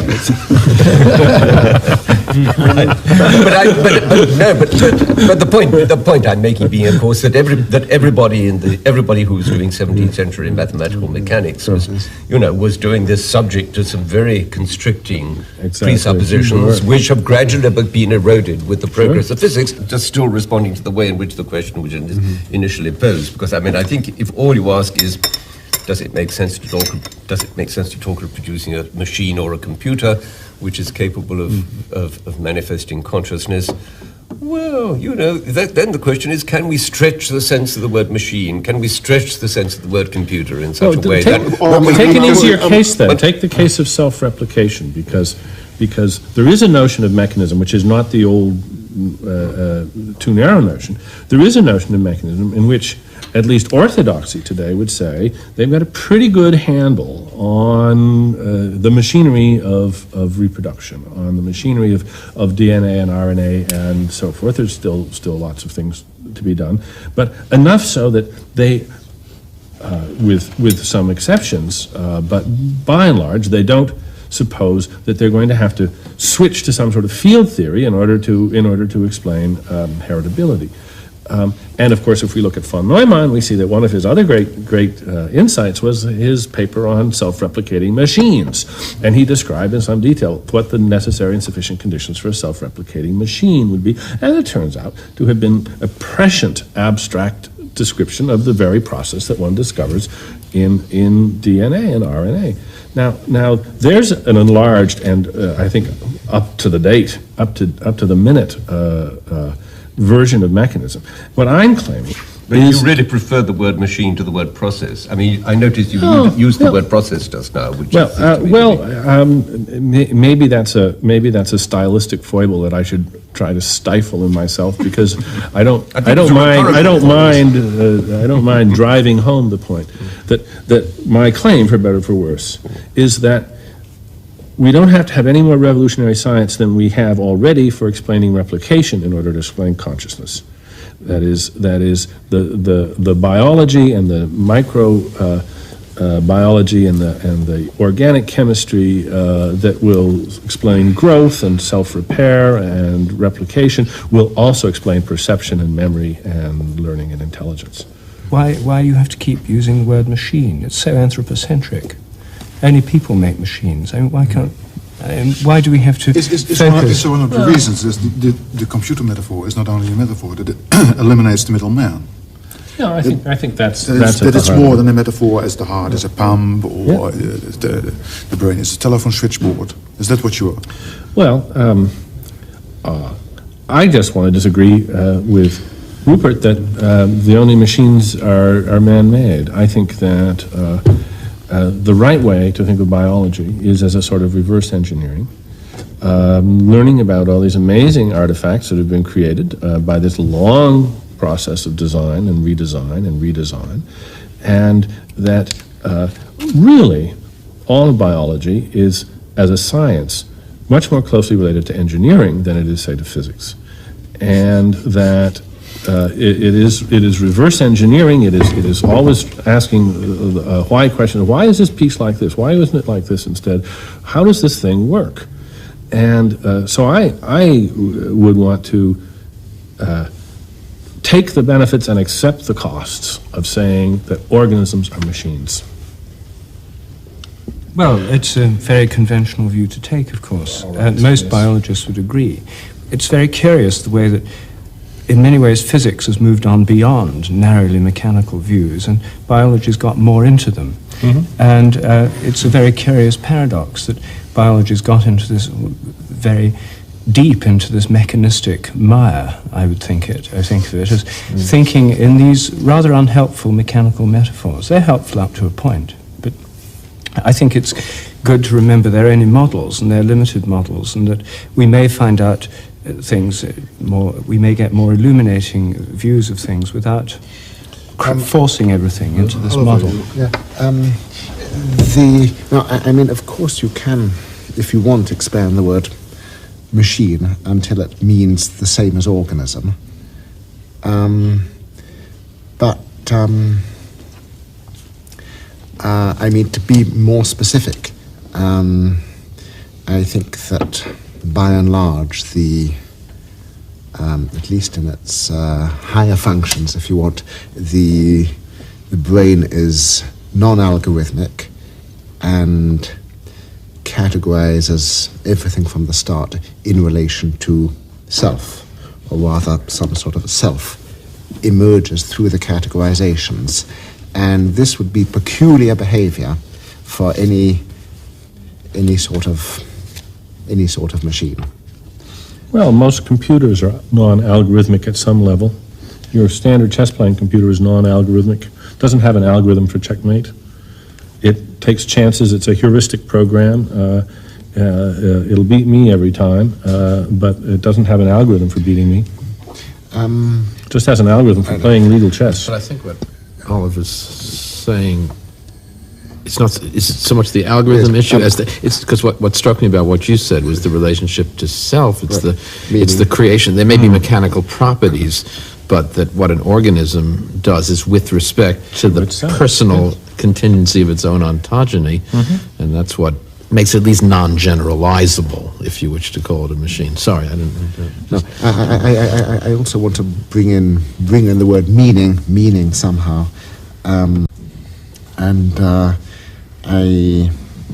it may be that a number of performances which are felt as meaningful, like for example playing chess, can be simulated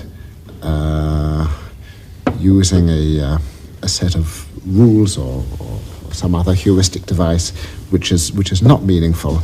But that a computer can beat a grandmaster at chess doesn't mean it's working the same way. Certainly. And my feeling would be that they're working entirely different ways. Now that's a rather complex example, but I think we need to think about some of the differences. One of the things about the Cartesian view of rationality is that rationality becomes almost entirely computational, and this is one of the reasons why people are unhappy, I think, to talk about computers having all these emotions and the rest, because this involves the philosophical error of thinking that having an emotion is just having a mastery of a certain kind of computation, and which we don't want to be the case. And therefore, the interesting thing about the problem of what would it be to design a robot which could really behave in a way which ensured its own survival in a hostile environment, is that you would have to give it all kinds of You'd have to give it emotions. You would You'd have to give it yes, and you'd fear have to, and despair. and you'd have to make it a And you reason. can. And you can, yes. In fact, I've been working on a project to describe the specifications of an emotional robot. There's several people in artificial intelligence who've been working on this. And in fact, I'll go even further. I have an imagined thought experiment of creating an emotional word processor. Now you ask yourself, how in the world could you ever make an emotional word processor? First of all, you would have to deliberately degrade its performance in ways that would make it barely suitable unless very, very carefully operated for human use. What makes word processors nice now is that they just obviously don't care. You can't overload them. You can't put them near their limits. So I imagine a word processor which, say, lives on keystrokes. If it doesn't get keystrokes, it's going to die. You just build it this way. And it has memory limitations and so forth that mean that there are certain states of affairs in its world which are threatening to it. And I'm going to make this quite real. People are going to throw these away if they don't work anymore. So it's, as it were, in its interest to survive that it find a way of living in this world. And well, I'll try to cut all the details short and say I imagine it would be possible to create such a word processor and give it. I'm not going to let it talk, by the way. I'm not going to let it communicate verbally with its users. You can't say use me. No, but it can maybe flash the screen or make a little beep or something like that. It's going to have some ways of reacting. Give it to two groups of users, or give it to users, and I think you ought to be able to tune it so that there's basically two ways that users will treat these things. One is considerate. They will come to appreciate the needs of this thing and to treat it well, and they'll get rewarded for this.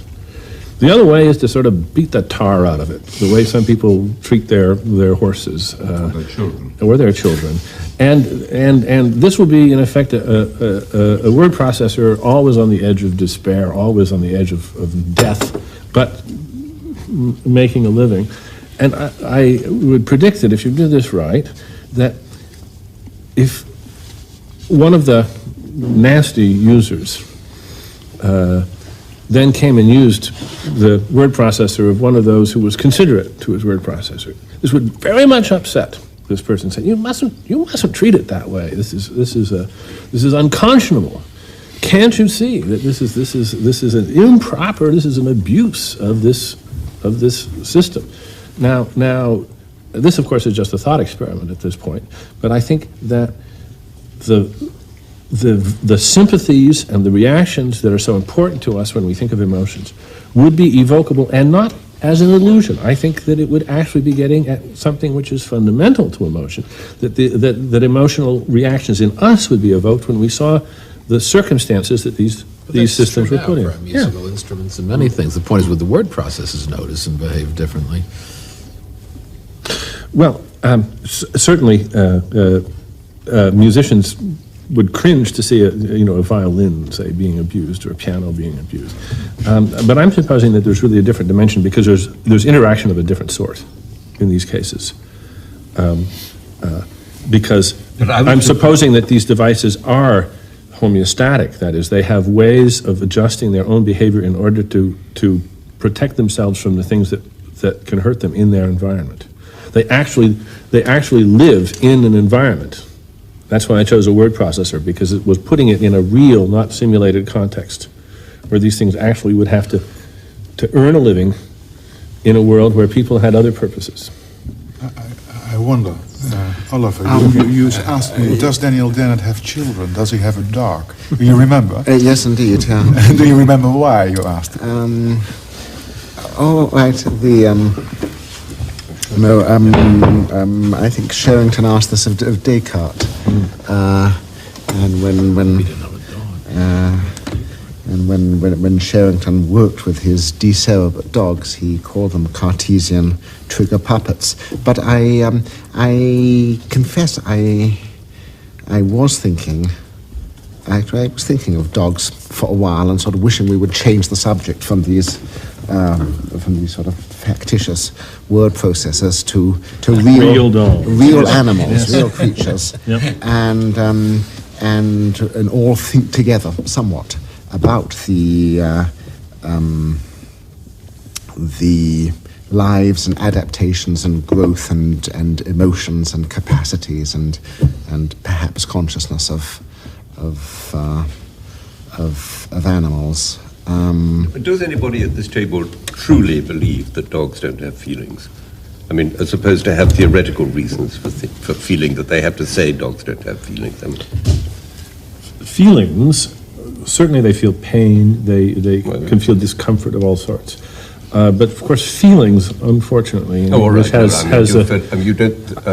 if you ask whether you can hurt a dog's feelings, or can a dog? I'm not so sure about that as I am that you can hurt a dog. Would you think that dogs don't experience joy, shame, curiosity, and the basic sort of 7-odd repertory of emotions that people working on the psychology of the emotions argue are in some way or other? You asked if I think dogs experience them. They certainly manifest them. They certainly are instances of them. But to say that they experience them is actually to say something on top of that. I mean, if you're going to use the word experience in a sophisticated way, so that only one who can speak about what he is experiencing can be said to have the experience to experience. No. Manifest is the important distinction. When Darwin wrote his book, remember, he called it expression of the emotions. Yes. Well, let's go a bit lower. What about what it is like to be a herring? To be a herring. Living or dead. Their past feeling. Instantly, one is curious how one has to make these categorical judgments. At first, I looked at this and I thought it was some hideous, shining, slimy, sort of putrefied meat. And then I saw it was a fresh herring, which I adore, and I immediately changed from revulsion to horror and bewilderment. It's some strange joke being played on us by television. Gee, I hope you're right. I was mentioning to Stephen earlier, a friend of mine has adopted a giant African snail as a pet, but I cannot imagine what sort of relationship he has to it. And yet it has eyes.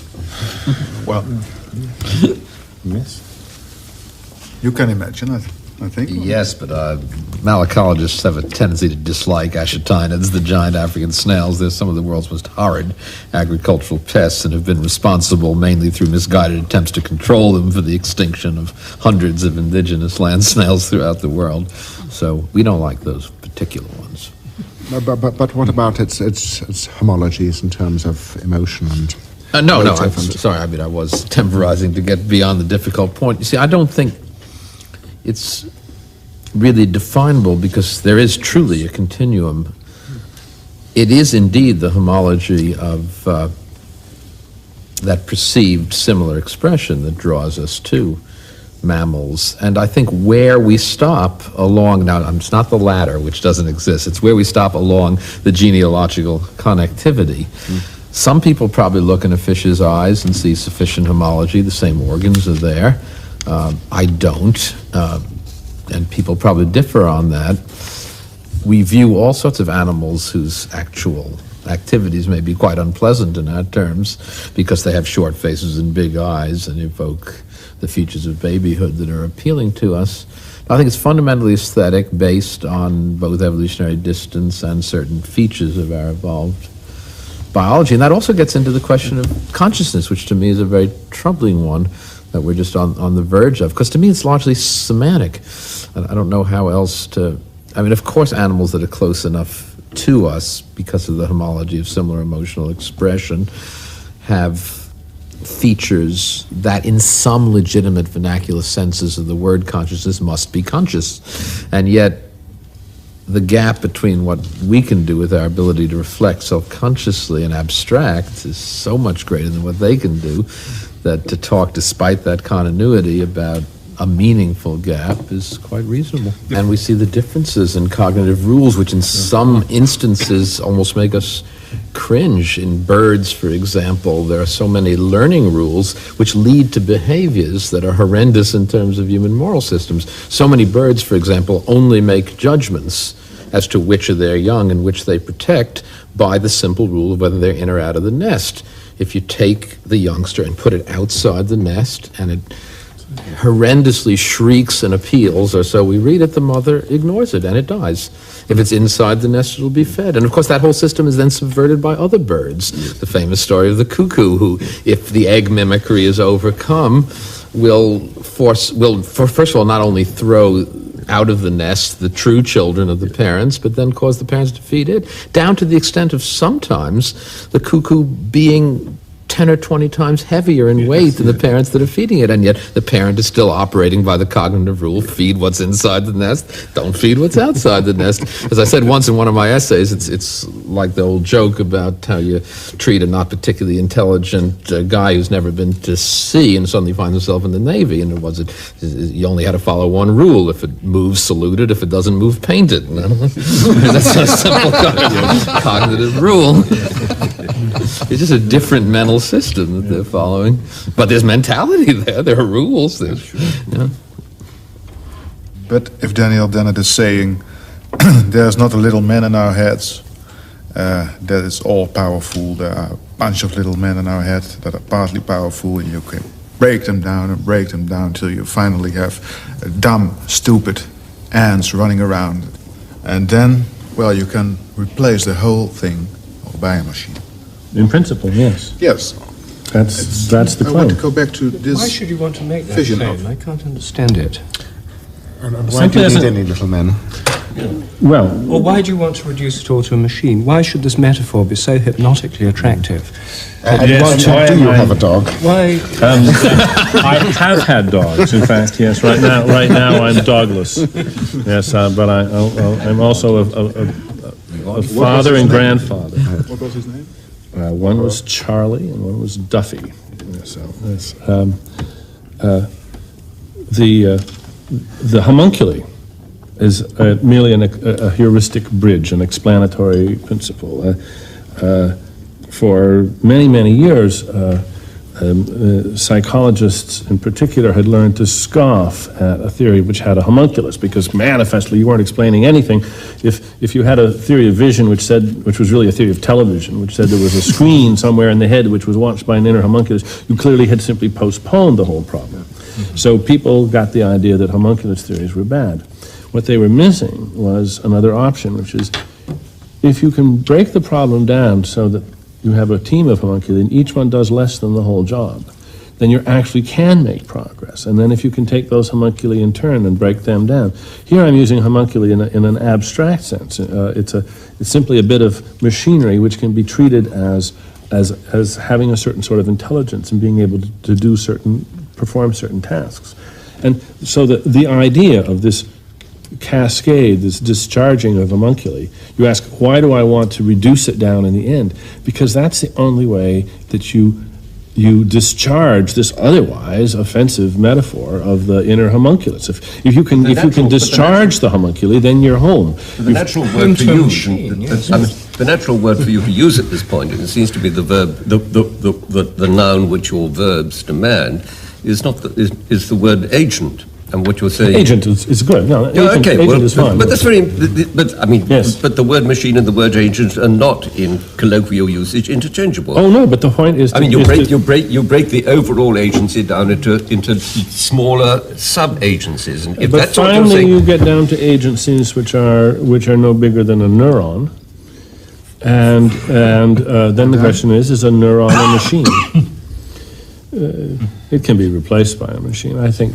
But the replacement of a single large task by a lot of subtasks, each of which is mediated by a particular sub-agent, this from the outside looks like a very different program from the one that you were presenting us with at the beginning. And so to this extent, I do think, what colloquial word you choose to adopt to expound your point of view is terribly important, and you may end up by saying things that are deeply misleading to people in ways that you do like, or in ways that you don't like. Well, you see this as a sort of needless provocation on my part, and I see it rather as a sort of antiseptic that's required to keep people from positing what I call wonder tissue. One sees in the neurosciences in particular, every now and then, large sort of theoretical projects, and at one point or another, they postulate a little wonder tissue to get them over the embarrassment. They know roughly what sort of job has to be done You there. mean Jack Eccles? Or? Yes. Whoa, yes, but not just Jack Eccles. I'm talking about apparently card-carrying materialists who nevertheless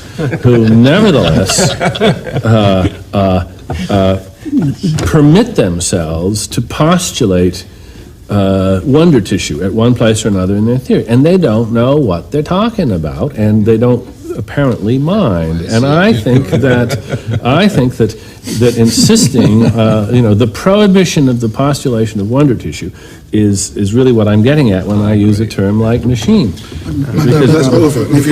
Well, it may be in a similar sense that that Gerald Edelman talks about spooks. Which also mustn't be permitted, and he gets particularly worried about quantal theories of consciousness, which somehow omit all the real tissue of the nervous system and maybe replace it with wonder tissue. Now I think one has to again hold tight to the real tissue of the nervous system. Now, certainly decomposition, one way or another, occurs in all sorts of activities which are seemingly seamless. And we perhaps, in a naive way, in an introspection, would say the world is given to us. You've shown very nicely that that there's all sorts of detail which is not given. Now one can show very easily that color and movement and shape and other modalities are separately constructed. And nothing is more illuminating in this way than certain clinical conditions which specifically knock out one of these. One can have a specific motion blindness, which is quite extraordinary. In such cases, someone may see a car clearly until it moves off, and then it vanishes, and instead there's a series of stills. Mm-hmm. Now, there are 30-odd visual centers at latest count in the brain, 32. There does not seem to be any master area on which all of these converge. So then there's a problem of composition or coherence or binding. How is all brought together, and in the absence of any convergence. Now, Edelman again would see this in terms of what he calls re-entrance signaling, a very massive sort of intercourse in parallel and within each center and between each center, so that the final visual construction, and one probably ought to avoid a word like image, the final visual construction is a process of negotiation and incessantly made. Here, then, there's no homunculus, but Indeed. but somehow there may appear to be, I will say appear, there may appear to be only a what and not a who. And so that one might say, well, yes, I have these 32 areas which are communicating, but there's me. Where do I come? Over and above those, yes, that's the mistake. Where do I come into this? And the answer, roughly, would be that these 32 areas and their connectivity and their communication are yours from the start. And they bear the impress of your experience and your unique place in the world and your values from the start. So in this sense, consciousness is the first sensory consciousness, perceptual consciousness, is a synthesis into a scene, not of causally or physically related objects or events, but of objects and events which are related in terms of your experience and your values. So your consciousness is yours from the start.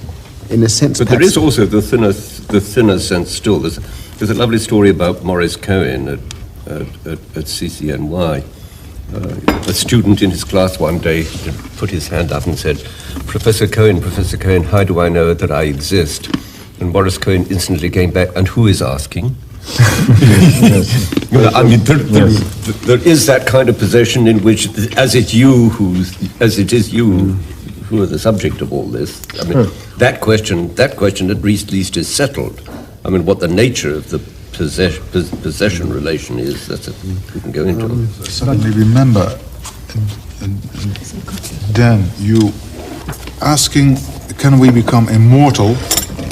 You gave the answer, yes. The idea that the self or the soul is really just an abstraction strikes many people as simply a negative idea, a denial rather than anything positive, but in fact it has a lot going for it, including a somewhat more robustly conceived version of potential immortality than anything to be found in the traditional ideas of the soul. Because what we really are is the information contained in our brains, abstractions. It follows from that marvelously that you and I could be immortal, you said to me. Wonderful, thank you. This is scientifically respectable. I think so, because the alternative is not scientifically respectable if you understand the implications right. The alternative is that there is, that of all the media of information that there are, there's one which is not, you might say, fungible, that can't be changed, that above and beyond the competence that medium has to store or transmit or operate on information, there's something else that's special about it. Now, I think everybody here would agree that in principle, there could be, say, an artificial ear, not made out of organic materials, but as long as it reproduced the receptivity, the sensitivity, as long as the same information channels were there, a deaf person could be provided with an artificial ear, and so long as the more central areas had not atrophied or something, they would have been given prosthetic hearing.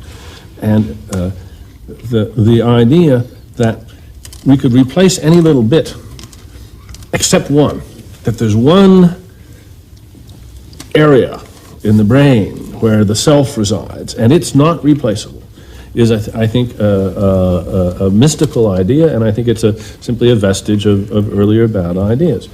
In fact, I think Oliver just now was giving expression to the idea that what you are is the sum total of your attitudes, your memories, your reactions, your hates and fears and hopes, and all of that could, in principle, be preserved, transmitted, re-embodied in some other medium, and you would go right on living. It's a cliche, of course, of science fiction, and it's really remarkable that some people, they read about teleportation, they read about the idea of a mind being, as it were, recorded and stored and then later re-embodied, and they have no trouble at all with this. They think, yes, of course, that's a nice implication.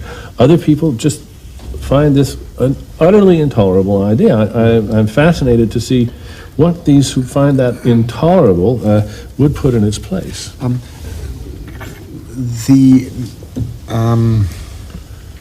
No, I do think that we are, if you want, the sum of the processes and activities in us, but I also think these are not only uniquely marked by our experiences and values, but uniquely coded. And I therefore think that it would be difficult or impossible to transfer the information to another brain or download it to a machine. Difficult or impossible, yes. It is not information in that sense. It is a unique organization of incredible complexity. I agree entirely but I thought which sort of dies with you. I agree entirely that we're talking about the most rarefied of possibilities in principle, because the information that we're talking about is of such a complexity and so intricately interwoven. The skills with the fears, with the habits, with the hopes, with the memories, with the loves, with the sense of one's own body, that for all practical purposes, we're not going to do mind transplants by simply booting up some new software in some other brain. Obviously, that's impossible. But the question is whether the impossibility of that is a monumental practical, technical impossibility, or whether it's a possibility in principle. I'm saying it is a monumental technical impossibility, not an impossibility in principle. Well, I don't know how anybody can possibly know. It is, but I like to come back to this question of wonder tissue. I mean, the fact is, in physics, of course, we're dealing with wonder tissue all the time, because ordinary matter behaves in very counterintuitive ways when you look at it carefully. It's not at all like electronic computers. And it probably does things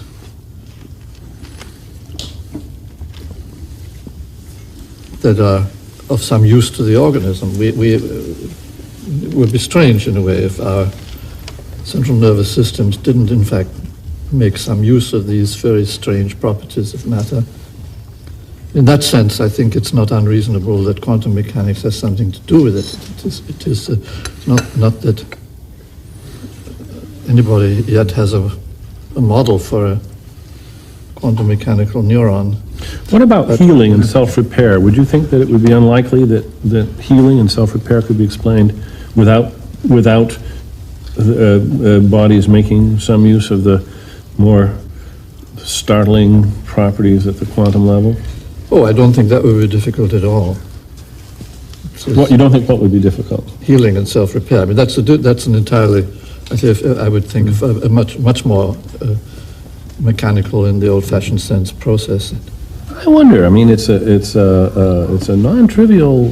Of course, in biology, everything is non-trivial. But why do you say that wounding and repair are relatively trivial? I would see that in most circumstances, but if one were talking about neurological tissue, I assume that even though it be physical, it comes in each human being. This gets back to one of Oliver's points, so conditioned by 30 or 40-year-old, that person is at the time years of an absolutely personal and irrecoverable history that unless you happen to have mapped every last atom of it before the injury, you never could recover it. You might implant new tissue that would allow the person to hear again if it was hearing, but how you could never recover the person, surely. Well, I don't, I mean, you may very well be right. I don't know anything about the process of sort of neurological repair. Well, what Prigogine has written about is this classical myth of predictability. When you saw the sleeping disease patients, the post-encephalitic patients, you wrote that all these certainties of predictability and having things under control was fleeing away from you, was escaping from you, What happened at that very moment? Because that's what we're talking about now. Well, I've been thinking we may need to talk about criticality, critical moments for the individual and the organism, and possibly for the phylogenetically as well. Critical moments when sort of infinite sensitivities appear. What happened with my awakenings patients was that at first one would see a rather nice, predictable, linear, dose-related response. And then something would happen. They would get past a particular point, and then perhaps fluctuations would occur, deepening oscillations, and which no longer had any clear relation to the time or dose. And sometimes one would see other phenomena appear which tended to multiply more and more. And so what you saw was a sort of incontinent complexification. Sometimes the extreme susceptibility and perhaps an infinitesimal increment or decrement of dose could change the picture, or some infinitesimal environmental circumstance. Now, at one point, in fact, in Awakenings, I was puzzled by this enormous sort of sensitivity. My own sort of personal association was some experiments with liquid helium I'd once seen, and this partly moved me to use the term macro-quantal. And I also thought of sudden reorganizations and in magnetic domains and so forth. Now, I was sort of ignorant, I think, and also at that time in '69, sort of chaos theory hadn't been invented. I'm inclined to think that most of these situations were in fact what Prigogine would call far from equilibrium situations, and that one was sort of seeing chaotic processes at work. Chaotic processes which could sometimes get, I think, strangely, interestingly reorganized. Prigogine talks about order through fluctuation. And they were irreversible. Now, I saw some rather pretty pictures in the Scientific American recently, which were sort of computer simulations of cacti and plants growing, and I think not. I think these things probably followed genetic determination fairly closely. This isn't the case with the development of the nervous system and the neural tube, where 50% or whatever of the neurons die or migrate, and so that even in identical twins, you end up with brains which in their microcircuitry are quite different. And the circuitry of the brain does not look like any man-made machine. It looks sort of much more like a jungle. This sort of circuitry would be incompatible with sort of, I think, perhaps with programming in the ordinary sense. In the ordinary sense, absolutely. And sort of, and since you spoke of engineers, it would be an engineering nightmare. Unless there is a quite different, radically different sort of engineering in which variation is of the essence and not an aberration. And that's just what's coming along. And a lot of funny evolutionary cobbling that might not make. Yes, there's a new movement, the artificial life movement, and precisely what distinguishes AL from AI, or one of the key features, is this different attitude toward engineering, whereas in AI traditionally, and we've already spoken about this, starts at the top, describes a problem, and then tries to decompose it and decompose it and decompose it into its functional parts. A very bureaucratic idea of decomposition. But there are other approaches, both to AI and more particularly in artificial life, which operate just the other way around. They're bottom up. They start with lots of little agent-like things or organism-type things, and they let them grow. And they build in a lot of variation. And one of the delightful discoveries of this research method is that a whole new space of designs is opened up to analysis. It's the space of designs where you get something which is profoundly biological and profoundly unartifactual, and that is designs where multiple functionality is built in everywhere. When human engineers design something, they know that the biggest problem they face is unanticipated side effect. Mother Nature, the process of evolution, has no foresight, so it doesn't have to worry about unforeseen side effects, and as a result gets the benefit of unforeseen serendipity, where you get serendipitous side effects that are good, so you get multiple functionality. The nervous system looks like a tangled jungle, it looks like an engineer's nightmare, and indeed, it is just about impenetrable to analysis by traditional engineering methods. However, it does not appear to be so impenetrable to these new methods which are working from the bottom up and are beginning to grow very interesting structures which look much more biological and have some nice properties. Scarcely surprising in a sense, since it is a biologically evolved structure. Evolutionary biologists, of which I'm one, are of course fond of saying that variation is the only intrinsic reality and that types and means are only the abstractions. But with respect to multiple functionality, Darwin himself was quite clear on this, but it's almost a logical need, although there plenty of empirical evidence in particular cases. If you don't have multiple functionality, given the massive chances and mass extinctions and climatic shifts and contingencies of evolution, if you don't have variation in multiple functionalities, you're dead. The hydrodynamically best designed fish in the world dies when the pond dries up, and the pond always dries up in the fullness of time. Lineages that get through do so either because they have massive redundancies or because, for good fortune, structures built for one function through natural selection are co-optable for others. Take the original fish, which has both a lung and a swim bladder.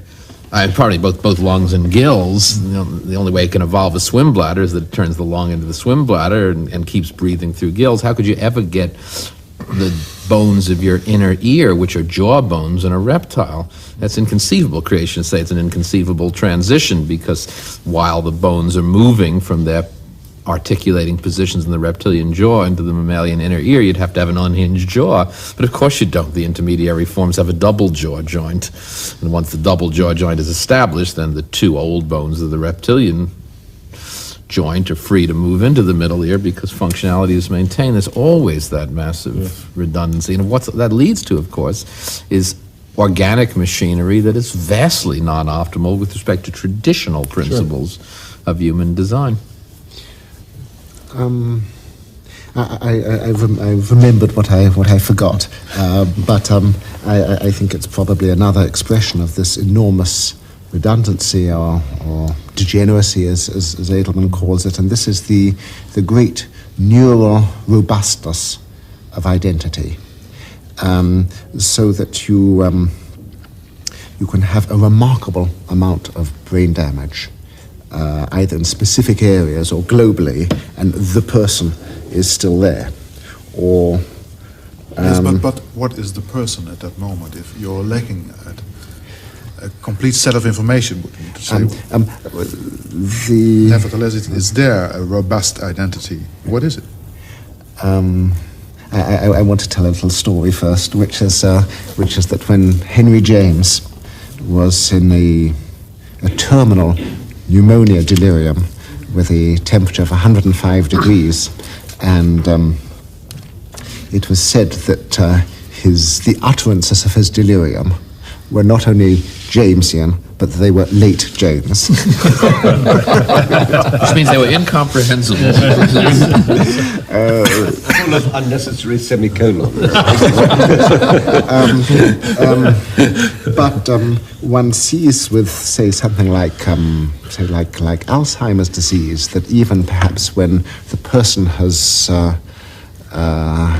can no longer comprehend or use language, when conceptual thinking is much altered, that they may still show sort of musical expression or an ability to draw, in which their sensibility and their idiosyncrasy and their sort of style is clear. But it's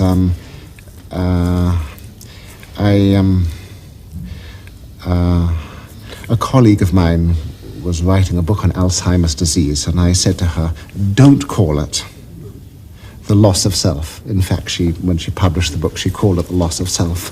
But I think that that if self is lost, it's very late indeed.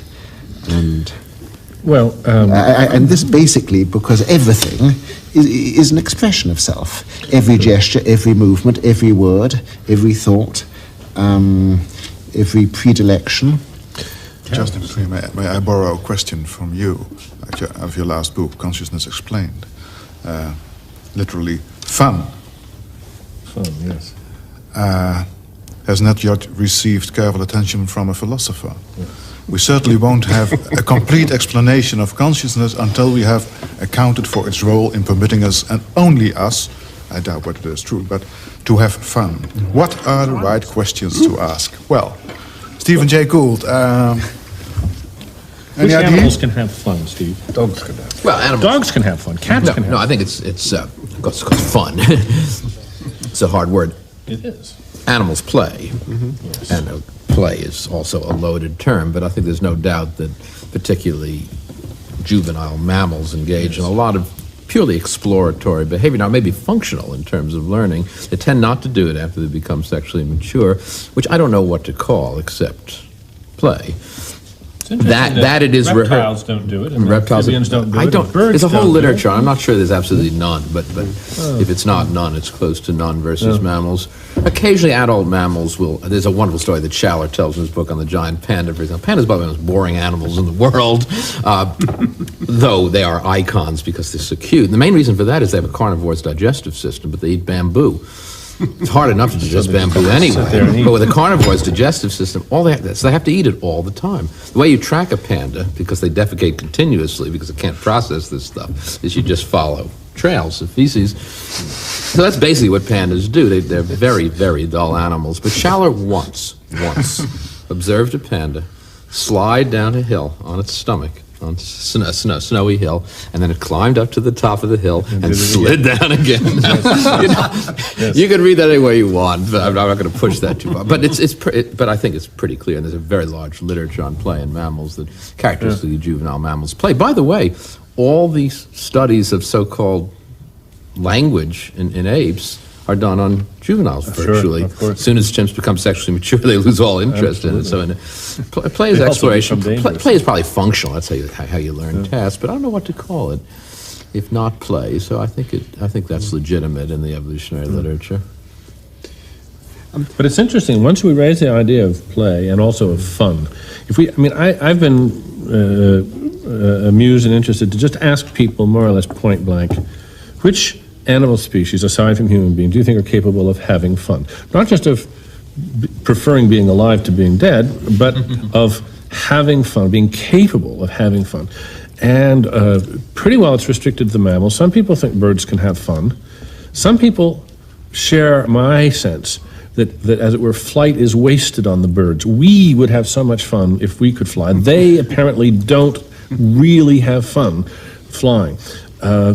People have a lot of intuitions about this, and I expect that they also line up, maybe even better than any other intuitions, with their moral sensibilities. I mean, the worst thing would be to eat an animal that could have fun.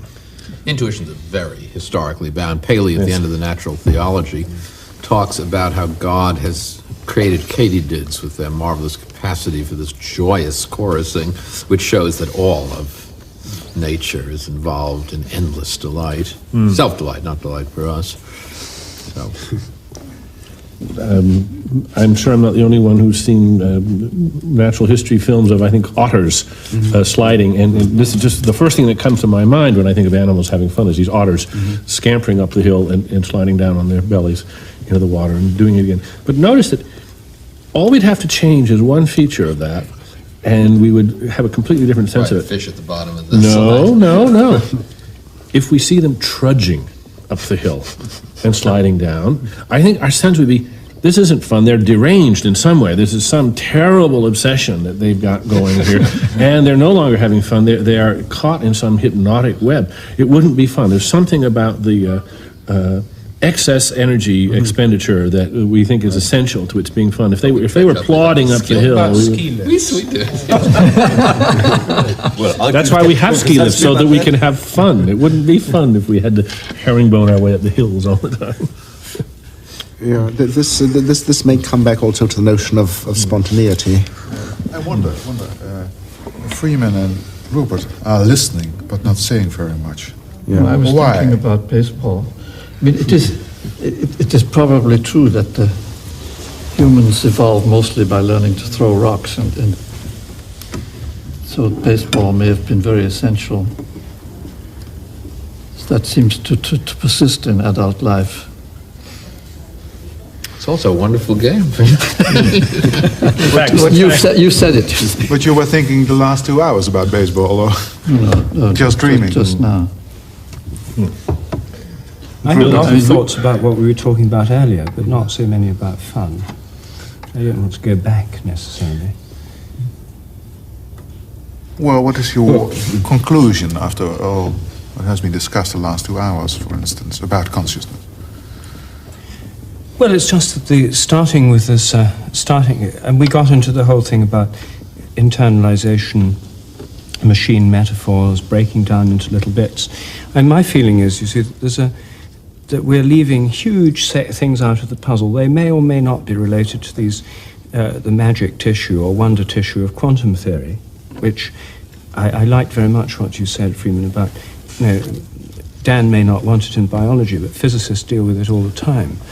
And my own feeling is that there are huge areas we don't understand about human and animal behavior, implying forms of interconnection and causal factors, maybe physical principles, that we haven't yet taken on board, and we're just not going to get anywhere solving this like a jigsaw puzzle with several missing pieces. However long we go on, we're not going to solve it.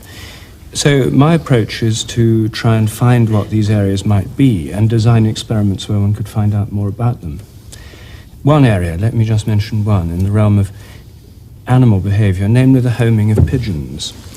Now, nobody knows how pigeons do it, and every seemingly reasonable hypothesis is being tested to destruction.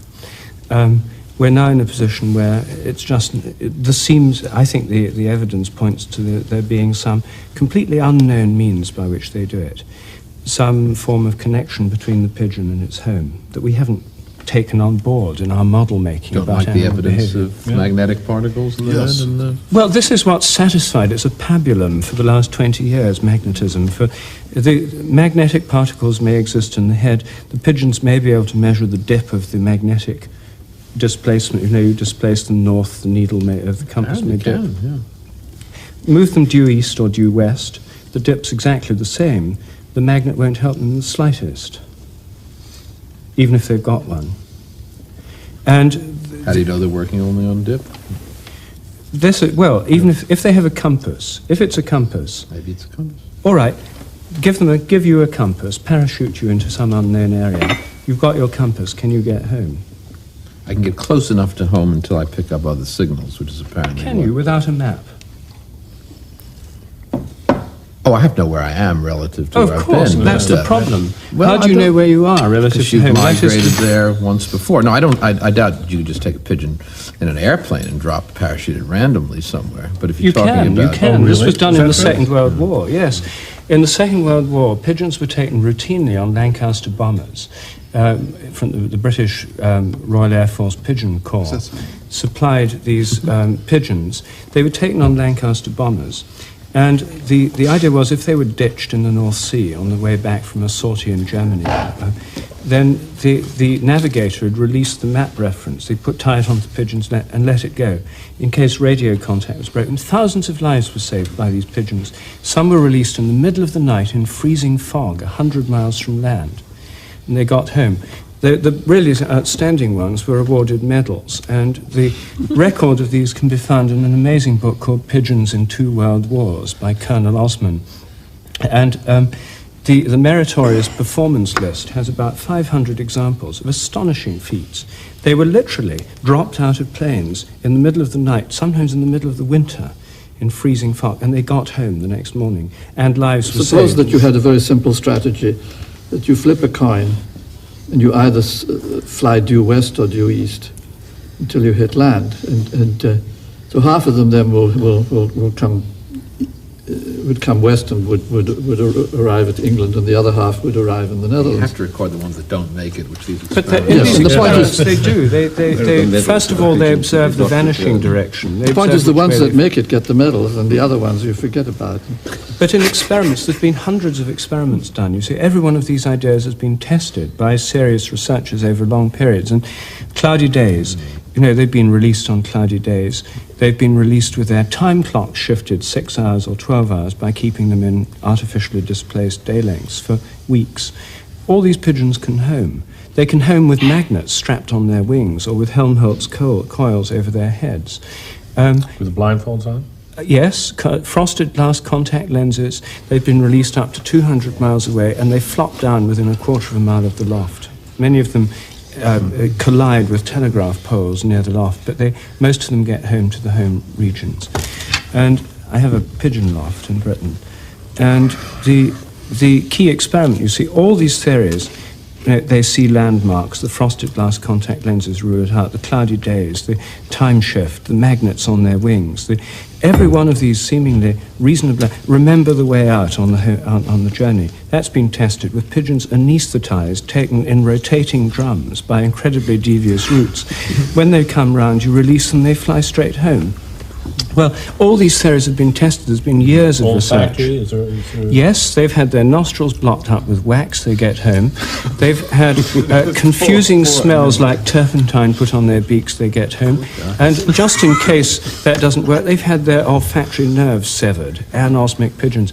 Those get home, if some don't fly at all. But if you use then to overcome the idea of non-specific trauma, they've had xylocaine sprayed on their nasal mucosa, a local anaesthetic. Those pigeons home straight off with no delay.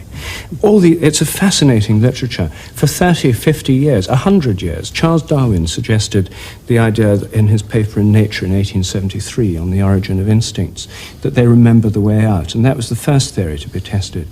Every seemingly rational theory has been tested and tested and tested. And we've now reached a point where all of these have failed. We're in the realm of epicycles now. People are saying, oh, well, it's not any one of these in particular, but knock out 2 or 3 and the others somehow take over in an unspecified combination. Now, my experiment is designed to test this theory to see, I think there's an unknown factor involved. I don't know what it is, but I think the pigeons are somehow linked to their home. So whereas all previous experiments involve moving the pigeons from their home, my experiment involves moving the home from the pigeons. Hence I have a mobile pigeon loft. And so you can train pigeons to move to a mobile loft. It was done in the First World War with the British Pigeon Corps. It had mobile lofts behind the front line. There's another thing Colonel Osmond's book enlightens one about. They were converted London buses. The Japanese had them in the Second World War. I have a fascinating book about the Japanese Pigeon Corps in the Second World War, showing wonderfully a Japanese mobile loft somewhere in Manchuria with sort of pointy ends to it. Oriental pigeon loft. Pigeons are culture-specific. But if you move a pigeon, if you move their home, the first time you do it, you move it just 100 yards. And the pigeons are totally confused. Even though they can see the loft, they fly around the place where it was for several hours before a brave one goes in, just as we would if we went home and found our home had moved 100 yards down the street. We wouldn't just I'd open the hesitate door. to walk in Yes. under any circumstances. But after a while, after you've done this 3 or 4 times, you can get them to home. And I've trained these pigeons up to the point where the loft can be moved 4 or 5 miles. And you go back, you take them out, put them in a box, you tow the loft away, you go back to the first point, you open the box, release the pigeons, drive back to see when they arrive, and they're sitting on the roof. Well, so far there's no mystery. This is an area where they could do it by perfectly normal means, fly up in the air, see it. The crucial experiment, I'm sorry to say, I haven't yet done, because the person I did it with who feeds them and has contracted a disease called pigeon lung, which means he can't go in the pigeon loft anymore. It's like asbestosis. And so I'm sorry to say this is an unended saga, but here is a perfectly reasonable experiment. I think the chances of it working are only about 1 in 10, because I think you may need to move more of the home than just the loft, even though I leave half the pigeons in it. But a mobile island, a floating island, or a ship would give one the capacity for moving more of the home. It's an area potentially open to empirical testing. The budget for this experiment so far has been £500. Not very much. This is a poor man's sport, and so one doesn't need big grants for this kind of work. Here is a real mystery, and you'll find people who'll tell you it isn't a mystery, but anyone who actually works in the field and who knows the literature, and I've gone into this quite recently in quite a lot of depth, and it's completely unsolved. And so we have this pigeon homing, the homing of dogs and cats, the migration of fish, huge tracts of animal behavior, which have big implications for the evolution of migratory pathways, which can evolve quite rapidly, and so on.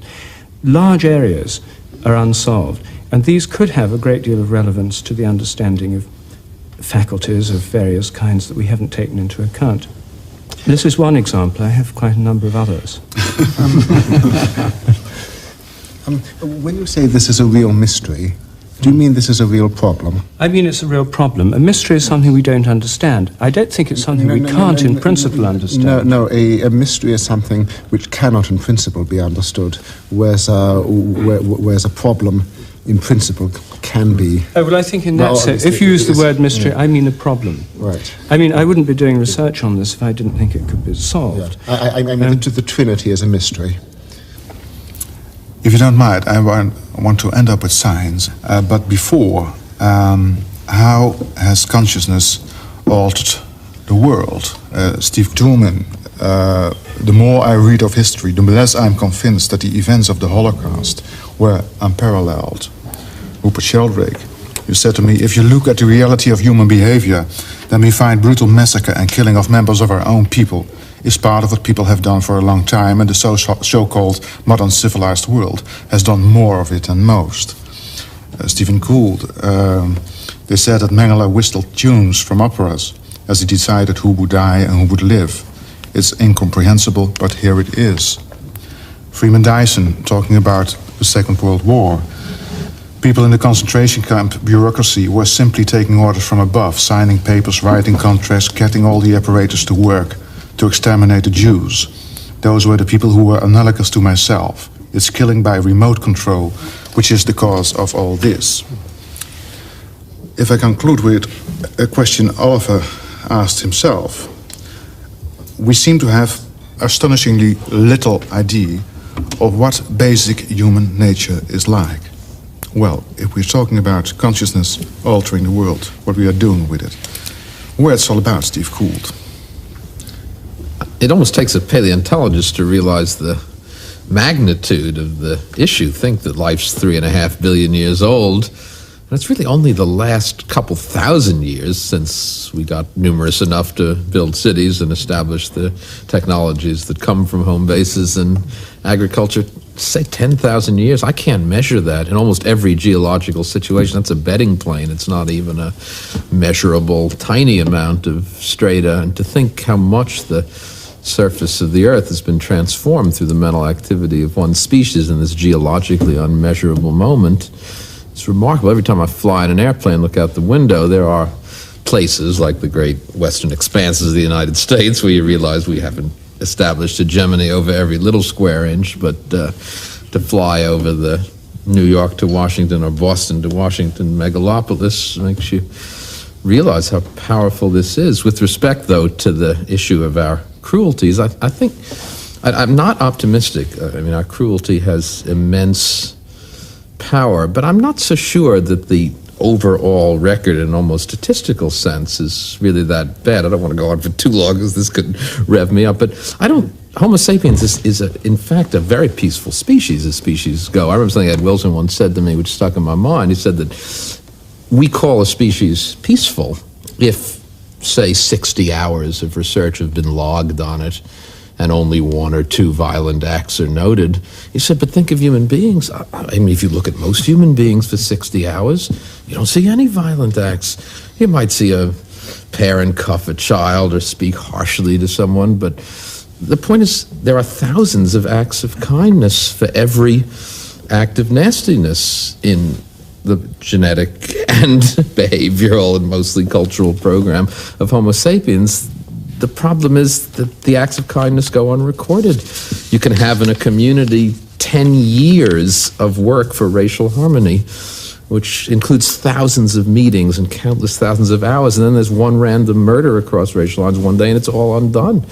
The point is the newsworthiness of one act of violence overbalances the unrecorded tens of thousands of acts. I think in general, we're quite a pacific species, and with respect to Hitler and the Holocaust, there are thousands of Hitlers in human history. The only thing that distinguishes this one is they had a technology that allowed him to do it on such a vast scale. Unfortunately, that technology is now but that doesn't make things any, I don't mean that to be read overly optimistically, because you only need one to press the button, but I think it is not a statement about human nature in general.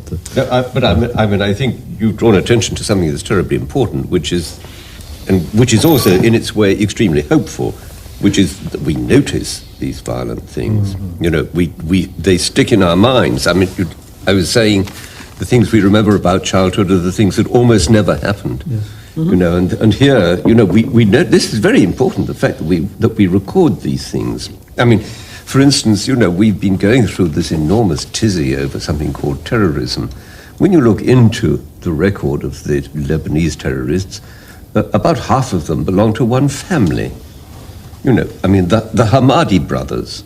I mean, the very fact that we're able to record the fact that a significant proportion of the Lebanese terrorists belong to were the brothers in a single family, I think should be appointed to the fact that it's a very limited range of people in these particular communities. I mean, they can do an enormous amount of trouble, but even more, they'll get a reputation for being much more pervasive and much more troublesome than they really are. In Lisbon, talking about, for instance, Yugoslavia, what's happening there, you said to me, people refuse to learn from each other's mistakes. That is the gloomiest thing I feel at the present stage of my life. Yes, well, I was feeling that at the time, and I still feel it, of course, in many ways, but what's apparent, what becomes more and more apparent, because there was a very interesting item on BBC World Service yesterday. A Yugoslav who'd been living in England for a long time, and had a Serb, and had enormous difficulty in getting back to Belgrade. He'd got back to Belgrade.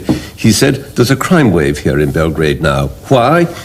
Because most of the people who were in those Serbian irregular forces who were beating up on Croatia were criminals, who'd got out and who'd been allowed out and who'd been recruited to engage in all this mayhem.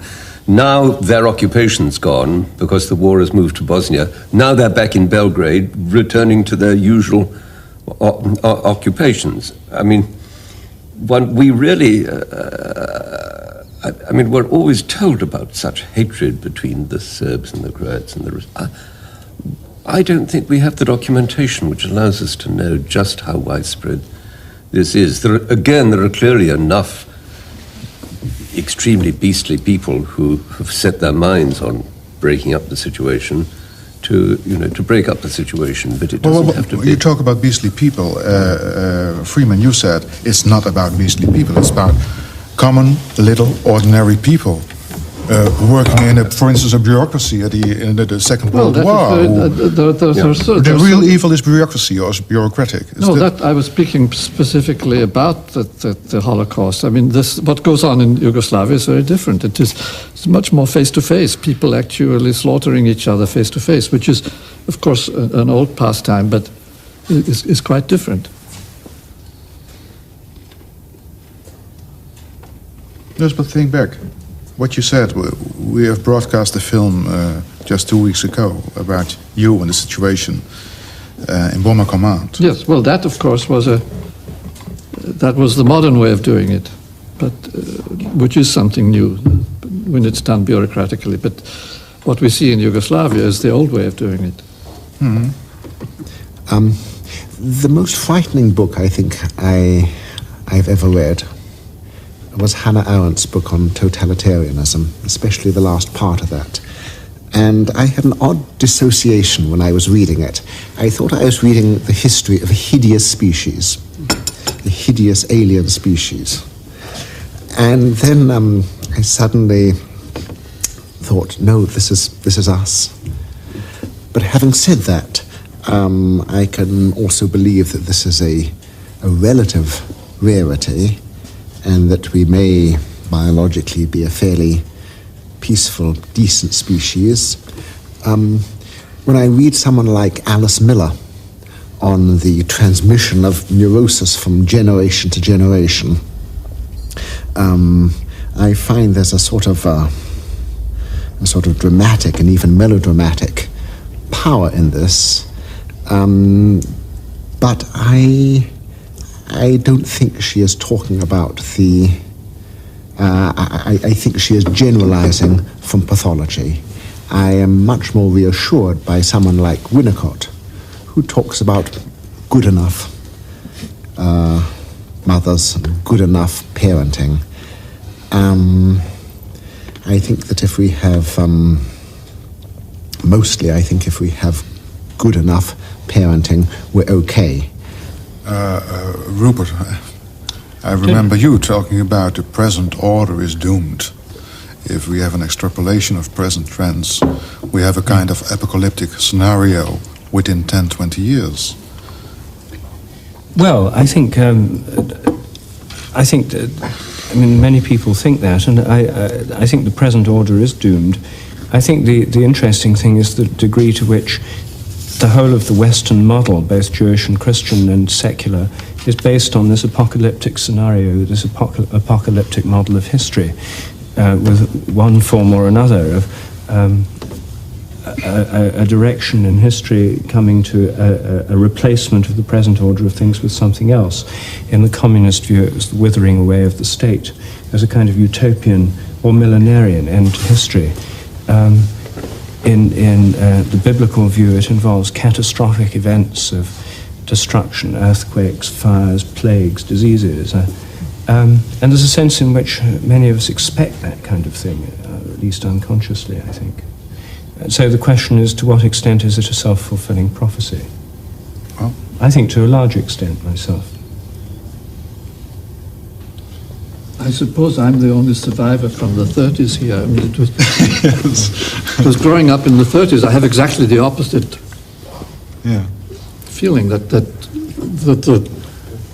the future looked totally black, and I didn't expect to survive, and I didn't expect civilization would survive. It seemed completely hopeless in the 30s, and somehow or other we did survive, and so ever since I've taken all this doom and gloom rather lightly. And well, Steve Gould, you said we are doing very badly in moral terms, and that merely illustrates that consciousness didn't arise for reasons of our higher moral development. Our brain gives us the capacity to do all sorts of wonderful and all sorts of terrible things, and we do them all. Mozart as well as Auschwitz. Not a very profound comment, just an obvious one. Well, at the end of the 20th century, shouldn't we redefine morality? Well, we're going to have to redefine some aspects of morality, because I think the traditional moralities have simply failed to articulate answers to some of the problems that now face us. The one that impresses me in this regard, if there's one principle of morality which is so obvious it's so trivial, everybody accepts it, it's the rule that philosophers say of ought implies can. If you're unable to do something, you can't be obliged to do it. It can't be your fault if it was simply outside your power that you didn't do X or Y or Z. Now, what's happened, though, and really just in this century, is that human competence has exploded. We're now capable of taking action in spheres where before we just couldn't. I mean, diseases were uncurable, famine was unstoppable, we just were relatively impotent before. Now we have suddenly tremendous access to power, and we don't know what to do, because we suddenly have new obligations that we never had before. And what you see is people casting about sort of frantically, even desperately, to find some way of choosing among all the moral possibilities that are now open to us. I mean, right now, we could all decide to be pouring our energy into Amnesty International or Oxfam or making everybody vegetarians or stopping abortion or stopping capital punishment or feeding the people in Somalia. There's thousands of claims on our moral attention, and we cannot respond to them all, and nobody has told us what the principles are of how we filter them out and how we decide which things we're going to do. So what happens is you get people who become sort of moral specialists and who decide they're going to put their energy into one issue. They're going to be a one-issue person. And I sympathize tremendously with that move because it at least gets you going, it gets you off the hook, it removes you from a situation of paralysis. But I don't think that ethical theories, I don't think that the great systems of morality have yet even begun to address that problem, and I think it really oppresses us all in a way. But again, I think this idea that ethics should be a matter of great theories is another 17th century heresy. I mean, if you go back before, in the Nicomachean Ethics, Aristotle's perfectly clear that ethics isn't basically a matter of theory, and although I sympathise and would echo very much a lot of what you say about how the present circumstances and our present powers mean that we have to rethink a whole lot of the application of our basic moral perceptions and intuitions. It doesn't seem to me that the basic moral perceptions and intuitions are all that different. It's that the circumstances in which we have to appeal to them and think about them. These are what are unprecedented. We're oppressed with new power and new knowledge, including the power of standardization and routinization. And since, as we were talking earlier, the essential thing about being human or being an animal is being individual. I think one of the first threats is Dickens was already very eloquent about this in Hard Times when you were merely one of the hands. But do you all seriously think that individuality was ever pervasively celebrated, particularly in our much more class-based society? Did Peter the Great care when he had his hecatomb of 20,000 people building St. Petersburg? Did the generals of the past care when they lined up their soldiers in serried formations to march forward? No, I think that kind of individuality is the particular concern of artists and intellectuals, and should be, and it's in part that society is much more egalitarian. One of its few decent trends that we see it as a pervasively greater problem these days. I'm really glad to hear Stephen say that. I've always somehow had a Philistine attitude myself towards morality, I suppose, in a funny sense, that maybe it is just a few homilies and precepts and not systems. Categorical imperatives have a much appeal to me because God help us if we have the wrong one and kill him. I like hypothetical imperatives, messy things, golden rules, a few things like Maxims. Yeah. I think theory has to be justified as a form of practice. Yes, well, it isn't that practice has to answer before the high court. In philosophy, I have all this trouble with people who think that the solution is going to be to find a theory of practice. For me, this theory. Yes, right. Yeah, for me, this axiomatized theory of practice. Yeah, preferably, exactly. For me, what's much more important is to get back to the stage at which you realize that appeals to theory are another form of practice. And then to see when they're appropriate, when they're inappropriate. And so on and so on. I mean, this is all.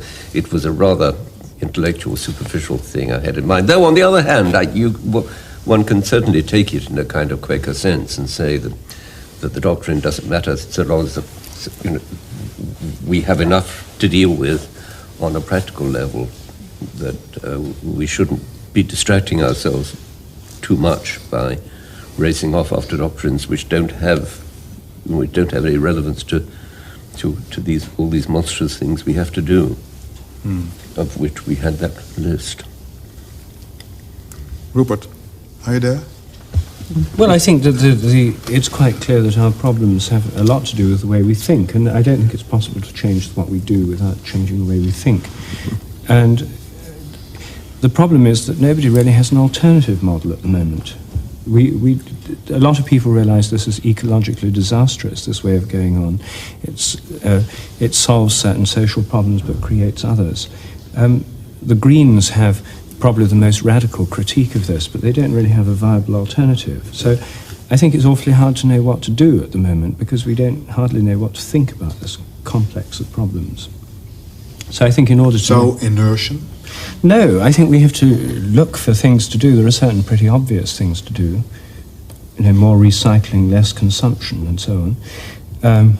But the idea that we can sit down and plan these changes is becoming less and less plausible as the whole system cracks up. And we in Britain are seeing the very rapid decline of a whole system of government and a whole system of an economy, happening far faster than most would ever have imagined possible.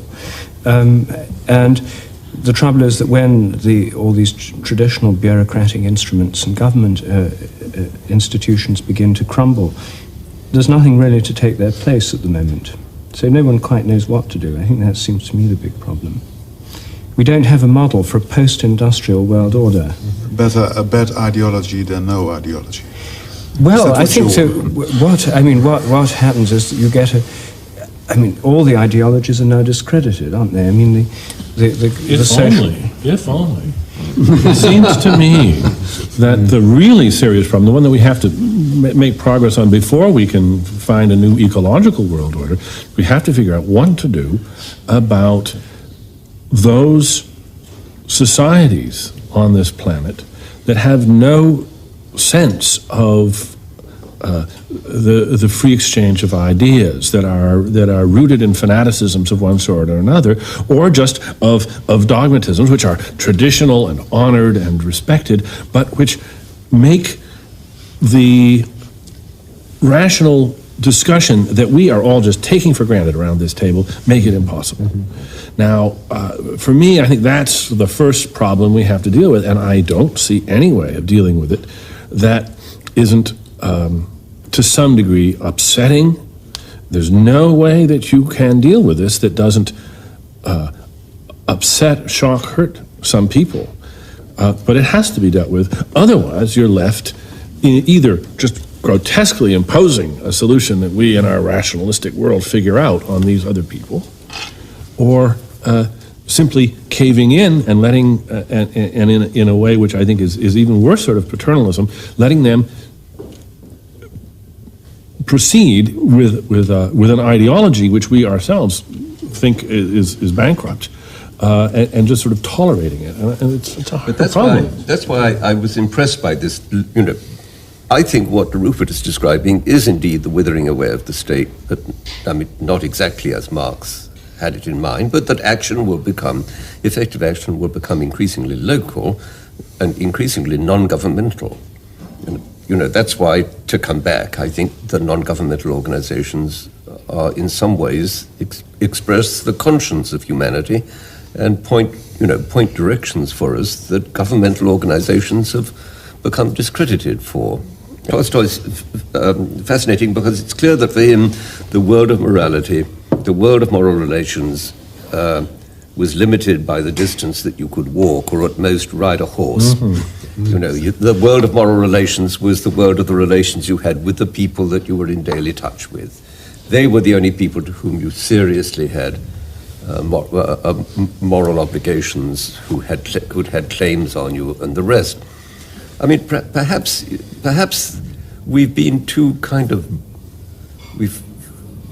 we've developed the habit of thinking that unless we can solve a problem globally, the problem isn't worth solving. And we are in a better position to discover what is morally adaptive to the detailed circumstances of the situations in which we in fact find ourselves. And what if Freeman succeeds in his fondest dream and establishes communication with a civilization on another planet, and discovers that the message they're sending us is a heartrending plea for help, together with some suggestions about how we might actually help them. Suddenly, our moral obligation sphere will grow again. Have you considered whether you want to take on that? Oh, that yes, chance? I think this would do us a hell of a lot of good. But Take our mind off our earthly problems. Yes. no, it's always easier to be charitable to people who are far away. But no, when I visit the United Kingdom these days, I don't see a disintegrating culture. As far as I see on the local level, things seem to go rather well, and I don't. If anything, it's rather boringly the same. It's somewhat, at least. I mean, it's certainly disintegrating much more slowly than America. Oh, I don't know. It depends where you live. Daniel, Albert Camus, The Myth of Sisyphus, Yes. 1942, in the middle of the war. Could you quote it so that the viewers will hear it and then explain why it's the first quote you use in your book, Consciousness Explained? I didn't know your eyes were so bad, Janine. Yes. To be sure. Yeah. And here are trees, and I know their gnarled surface, water, and I feel its taste. These scents of grass and stars at night, certain evenings when the heart relaxes. How shall I negate this world whose power and strength I feel? Yet all the knowledge on earth will give me nothing to assure me that this world is mine. You describe it to me and you teach me to classify it. You enumerate its laws, and in my thirst for knowledge I admit that they are true. You take apart its mechanism and my hope increases. What need had I of so many efforts? The soft lines of these hills and the hand of evening on this troubled heart teach me much more. I quoted that because I set that as a challenge to myself in the book. I thought it very eloquently captured what many people think of when they think of human consciousness. And it captures an attitude, particularly where he says, you describe it to me, you teach me to classify it, you enumerate its laws, and in my thirst for knowledge I admit that they are true. But then he goes on in effect to say, but there's something else, there's something you're missing if that's all you do. Well, I wanted to acknowledge that challenge and then meet it head on and say, well, if you do it right, see if we can capture everything without residue. See if we can do justice to what Camus has said here about consciousness. If we don't, then we've left something out. We've left something still very much in.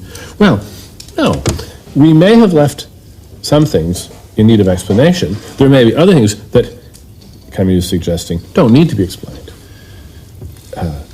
It's not so much that we can't explain them, is that the very idea that they are candidates for requiring explanation is just a mistake.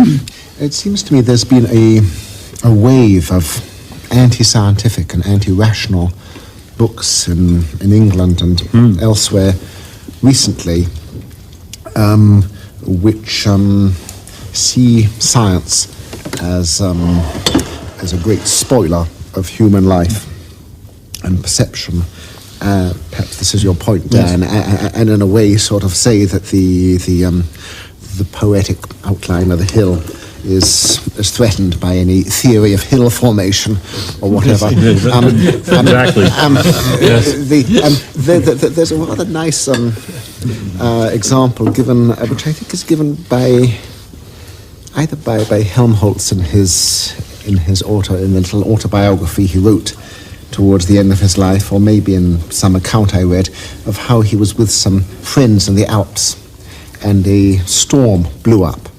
And this fascinated him, and Helmholtz immediately pulled out paper and pencil and started making some calculations and looking for a theory of storm genesis. And one of his friends said, doesn't this spoil your appreciation of nature? And he said, no, it heightens it. Yeah.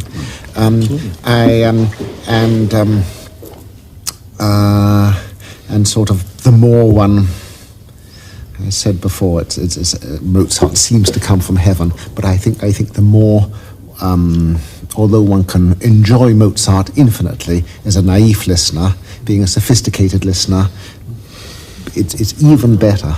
And if you knew how Mozart's brain created it, that would be better still. It would make it even more wonderful. And sometimes they're not even as complex when you figure it out. I remember finally studying Handel and realizing how he gets the most amazing effects with the simplest things. Yeah. I used to think they were more complex, but even that's enlightening. Yeah, sure. Sorry, I don't think, in this sense, science or explanation or reason need be felt as a threat to anyone or by anyone.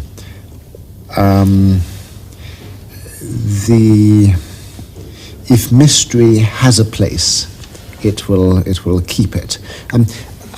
I can never quote exactly. Somewhere in the four quartets, Eliot says, "You're not here to inform curiosity or bear report, or but to kneel and pray where prayer's been valid," or something like that. Actually, I confess that line annoys me because in fact, I always want to inform curiosity and bear report, even at the very moment that I may want to kneel. And it seems to me that sort of respect for the unfathomable whole, plus an active investigation of some of the mechanisms are not incompatible. Freeman, Yes. try to get you into the discussion. You said that the idea that we are anywhere close to any sort of ultimate understanding of things is a kind of delusion of grandeur, which I don't like. And if it should turn out that the whole of physical reality can be described by a finite set of equations, I would be disappointed. I would feel that the Creator had been lacking in imagination. Does everybody agree on that? That there is no end to theorizing? Or in certain fields of science there is an end to theorizing, and others we are evolving continually? Well, we are exploring, first of all, before we even theorize.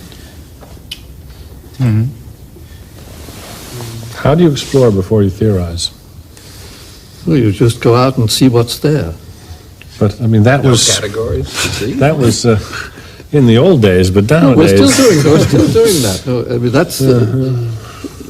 that's the way a lot of science still is. I mean, not all by any means. But all the tools that you describe, we have to make these new tools, but we can't use the tools without having a theory about why they're good tools, can we? Well, some theories, of course, are tools, but there's so much we don't understand. I mean, I think it's the great mystery is, in fact, that we do as well as we do, considering we only just came down from the trees. I got a little worried by Hawking's book, which I think was partly about the notion of the exhaustibility of science and whether one can have a GUT and a theory of everything, and whether we'll have it all buttoned up in 50 years or so. I think I partly picked up some of this attitude when I was at CERN, when they said, well, we've simulated the universe down to sort of 10 to the minus 30 seconds of the Big Bang, and another 30 years and we will have got it. I don't think that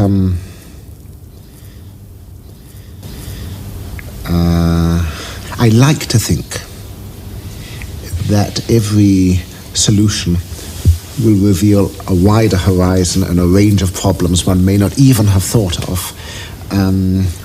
I'm sure that's the case in psychology and neuropsychology. I'm less sure in physics, but you're the person to meditate on that. Nobody can be sure of anything, but no, I have enormous respect for Stephen Hawking, but I think he doesn't know the difference between a model and the real thing. I mean, and that's an occupational disease of theoretical physicists. In any of the natural history sciences, anyway, the details are all right. Melodies may not be formally inexhaustible, but for all conceivable practical purposes, there's enough enough numbers, enough exponents after the 10 I write that I'm not going to worry about it. And I feel the same way about natural history. There may be certain theoretical corners that will be adequately resolved, but there are always going to be so many organisms out there with interesting patterns. I don't have the slightest fear that we'll ever get close enough to ever worry about completion. Well, I just came from 3 days of hard science, and a conference in which all the experts from all over the world gathered together in one room in the field of gamma ray astronomy. And it's just exactly like paleontology. We are looking at the past, and we're seeing marvelous things that we don't understand at all. And it is mostly case histories. We had 3 days of fantastic case histories. And I enjoy this tremendously. And it had, I think, it has something to say. Even in the hardest of science, theories don't actually help a great deal. The world is much stranger than we imagined.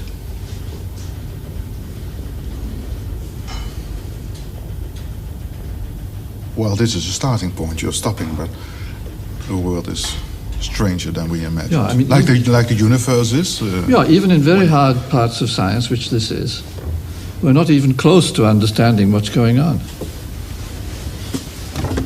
Even in quite easy parts of physics, I mean, the problem, we know what makes gases gaseous, and we know what makes solids solid, but we're still quite rocky on the question of what makes liquid liquid. Right.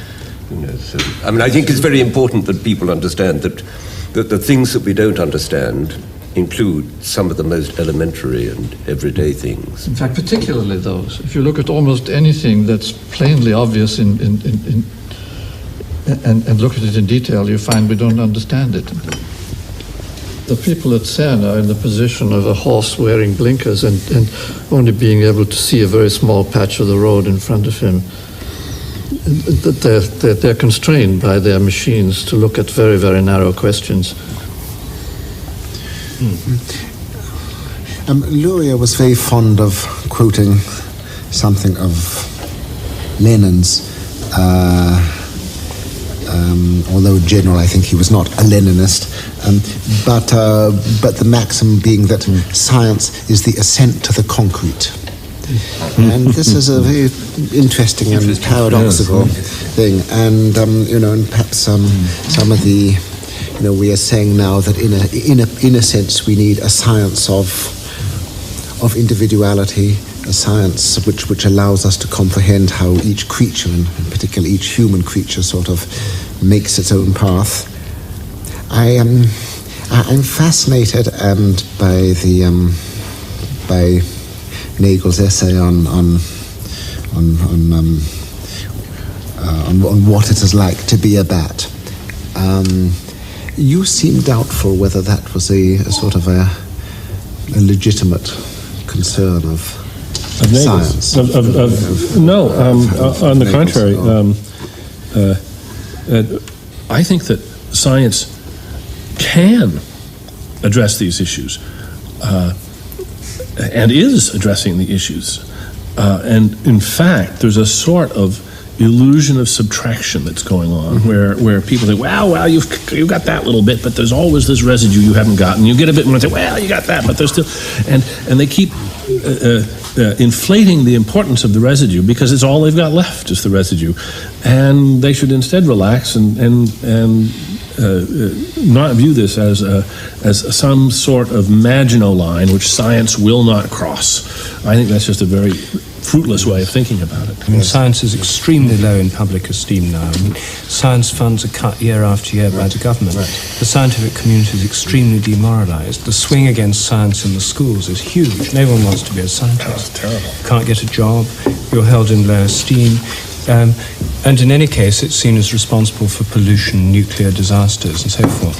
So there's a very, very negative image. And there's no doubt many reasons for this, but I think one of them is the habit of not so much of research scientists, who are often quite modest about what's not known in their area, but of scientific popularizers of the triumphalist kind. So this is nothing but this. The human being's nothing but a machine, and the nothing butter is have sickened a lot of people, including myself, I must say. Well, who are the main? Who are they? You're not going to seriously link the decline of science in Britain to a few journalistic meliorists, are you? It's a much deeper and more Well, I problematic think that the public alienation from science is partly the feeling it takes away the mystery of life, the value of life, and that kind of thing. Partly the sense it has disastrous consequences. Partly the feeling that it's alienated us from nature and is responsible for the ecological catastrophe. There's a whole series of reasons which are related to that. Anyway, it throws science, at least in Britain, into a kind of crisis, and the future of science is rather unclear, at least in our country. When I took fort at dawning, fields, flock, and lonely tree, Oh, yeah, Hardy, but all seemed to gaze at me. that's You Hardy remember? talk. Yes, that's Like Hardy. chestnut children sitting silent in a school. Oh, you've Upon memorized them it. stirs in Lipping's mere, as if once clear He and reads my cold, books. but now scarce read it at all. We ever wonder why we find us here. Can you remember why you quoted him? Yes, because that's one of Hardy's many poems in which he argues that academic, scientific knowledge of the gained in the 19th century has taken away that sense of wonder that we once had. I think that's a misconstruction. There's a very common perception of what the Darwinian Revolution had done. I remember doing an article on the paintings of Frederick Church, America's greatest mid-19th century landscape painter, for whom the notion that he was painting God's illuminating and harmonious landscape was vital, and he had there were other reasons, part of which was he become very successful and was wealthy, but one of the main reasons why he stopped painting after 1860 was that no longer could he see his beloved landscapes like that again. In the Hardy poem, which you just quoted, which is of course later, he conjures up this image of the beasts and the plants saying, well, we used to know what the meaning of our lives was in its harmonious order, but now Darwin has come along and we ever wonder why we find us here. But I really think that's a misconstruction. That was a false psychological hope that was deep in Western culture. I think Darwin's answer was the correct one. Darwin's basic answer was, you quoted it earlier, nature, if invested improperly with moral properties and therefore seen as the source of our answers for solace, is not going to return very good answers to us, because nature appears either amoral or misplaced in our terms, is sometimes at least a rather ugly spot. But the correct answer is that the source of morality is not to be found in the factual products of nature, which after all were here for billions of years before we ever emerged, so why should they be constituted to provide answers to us? And that the source of moral instruction is within us, which I think is an optimistic answer. Freeman, do you remember the end of the 30s? Threatening plagues all over Europe. Yes, You should be dead within a few years. yes. And then there is this wonderful book of mathematics about mathematicians. You're reading it, escaping vulgarity, brutality. Do you remember yourself? Memories are, well, falsifications, we know, reconstructions, we know. But do you remember yourself reading about mathematicians and fleeing into this world of abstract beauty? Oh, very clearly. And of course, this book, Men of Mathematics, apart from being male chauvinist, it's full of the same message, because the people he was talking about, the people he was writing about, were themselves living through horrible times, especially there were these... Descartes, of course, was a soldier and took part in a lot of bloody operations, and many of the heroes of that book were people who were involved in wars and had found in mathematics an escape. Poncelet or... Yeah, Poncelet was a good case, who was imprisoned in Russia after the Napoleon retreated. Of course, that was a very strong message. What are the first books everybody can remember? Moon Man and Otto, or... Lucky to be a Yankee by Joe DiMaggio.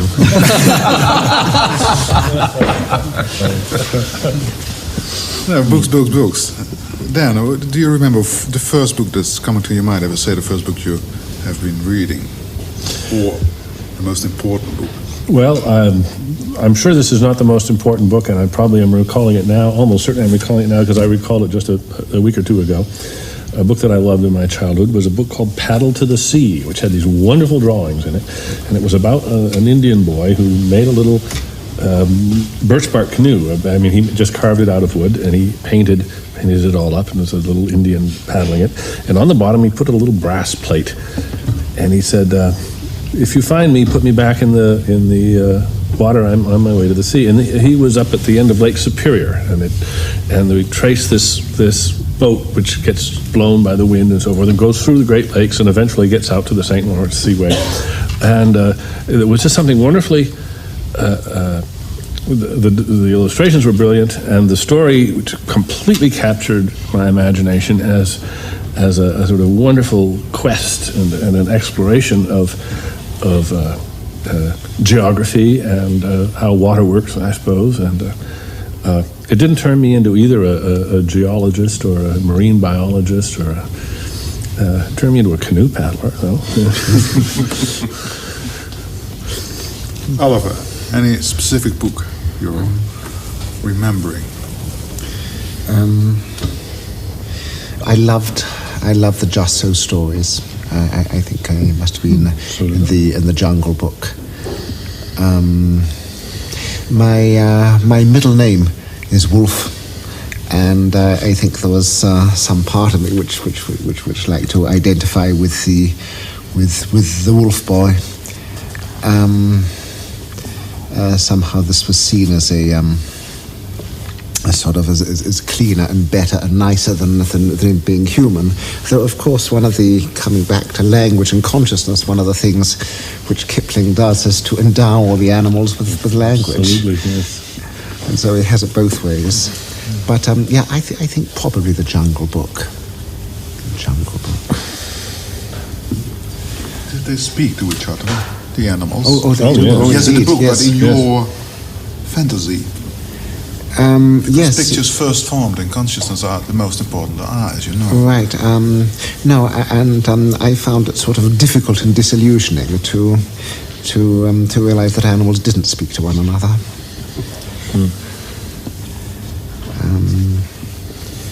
I think another very early book, which many things were read to me. My mother was fond of reading to me. Was Flatland, that strange book of Abbott. I didn't discover that till college. Yes, me either. Yeah, wonderful. Yeah. When I say, do you remember your mother's voice reading to you? Sometimes I can either reproduce it. It either comes back to me totally, or I can't remember it at all. I can't quite reconstruct it. Stephen, you... No, I was remembering my mother's voice. Yes, I can remember it. What kind of a voice was it when she was reading to you, or wasn't she reading to you? Good, strong New York accent, just like me. Warm, loving, and comforting. Not very dramatic. Like in the books. The books, The Little Engine That Could, Lucky to Be a Yankee. I spent my childhood on New York streets playing stickball. I mean, this notion that all adult intellectuals somehow had glasses and played chess when they were 5 is really not right. Yeah. So if I say the first books... First books I read played an important role in your life. Well, no, I mean, I didn't mean to be facetious, but Lucky to Be a Yankee, which is the story of a man, Joe DiMaggio, a great American baseball player who was and still is my hero. It actually is a fairly inspirational story. I think baseball is as good a phenomenon as anyone else, but the story of a man driven absolutely maniacally to excellence of whatever the chosen profession, the little engine that could, the story of it's the same story, isn't it? They may be a little overly heroic, but they are inspirational. Okay, Rupert, you're the youngest here, the Benjamin, 49. Well, I was. I suppose two things come to mind. One is there's in England there still exists a series of stories called Rupert Bear. And Rupert Bear is a little bear who has all sorts of adventures. and he goes underground into caves, he flies through the air. I recognize these as shamanic themes, and it's full of talking animals, of course. And I love those books, and I read them to my own children now. So I've recently started getting a new dose of Rupert Bear, because I suppose partly because being called Rupert, I identified so strongly with the central character. The other one I remember that really made a big impact was my father was an amateur naturalist, and he gave me quite early in life a copy of Fabre's Book of Insects, and these stories of these different insects and what they do and their habits gave me a tremendous interest. I mean, these alien worlds of these scarab beetles and spiders and so on. Fascinating stories of insects, and each one was an entirely different world. It's the natural historical particularity. Greatest writer ever on insects. Yeah, so I read these, I don't know what age I was, 6 or 7 or something. I was really into insects, and I used to keep caterpillars and raise moths and so forth. The first book to make an extraordinary impact on me was nothing, alas, to do with cricket. It was Greek mythology told to the children, and in particular, Theseus and the Minotaur. I mean, the image of Ariadne and Ariadne's thread became deeply embedded in me, and so the task of, so to say, finding one's way back down Ariadne's thread is something which has really stayed with me, and I think played a large part in the fact that for me, all these intellectual inquiries come back and cluster around the question of how much one can recreate and rediscover about the things that have always seemed important. I've heard beautiful answers, beautiful questions the last couple of months from all of you. The most beautiful question I can think of is one that you raised in one of your books. Why does a bamboo flower every, 120 years? Yes, and how does it count the years passing? Please, Stephen, would you give the answer? Because No, I don't know the answer. Is it exactly 120? The different species have different cycles. There was this one that did it every 100-something years. Nobody knows how they counted because those species flower simultaneously. Are they prime numbers like the cicada? Well, that's of course, that's what the essay was about. Yeah. I don't think when you get up to 120, you don't have to worry about being a prime number. It's so long that nobody else can track you. The cicada 13 and 17-year story does seem to hold as an explanation. There is a reasonable evolutionary story one can tell about the why answer you is space boring. like the that. question is beautiful. Do you agree? Oh, I see. Well, I thought the answer was more interesting than the question. Well, the putative answer. There's at least this one wants to know, because there's two ways of counting. There's analog and digital, and if it's digital, then they're not ever going to make a mistake. They're going to be right on they're not going to get 119 or 121. There's not going to be any spread, because by the time you've got that far out, error is going to accumulate and so forth. On the other hand, it may be that there's some way in which error doesn't accumulate. That's an interesting question. Do we know we don't know the answer to that question, I Not guess. for the bamboo. As far as I know, the cicada brooding cycles, which have been traced for at least a couple hundred years, are precise. Beautiful question. How can you sign Spinoza? Oh, you can indeed. One of the things which fascinated me when I went to Gallaudet, this great university of the deaf, was to see sort of philosophy and chemistry and mathematics lectures and sign, and but I think that whatever you can write or speak, you can sign. My best experience speaking at Gallaudet was the bimodality of laughter, because the audience was partially hearing, and I would get 2 laughs for each comment I made, once when people heard it, and the second time when the signer got to it. That was good for the ego. But surely you can say anything, because a word that's so abstract it doesn't have a sign is spelled out, right? Yes. Yeah. Well, any more beautiful questions? I thought of a question that I was asked recently. I'm not sure it's a beautiful question, but it fascinated me. Somebody said,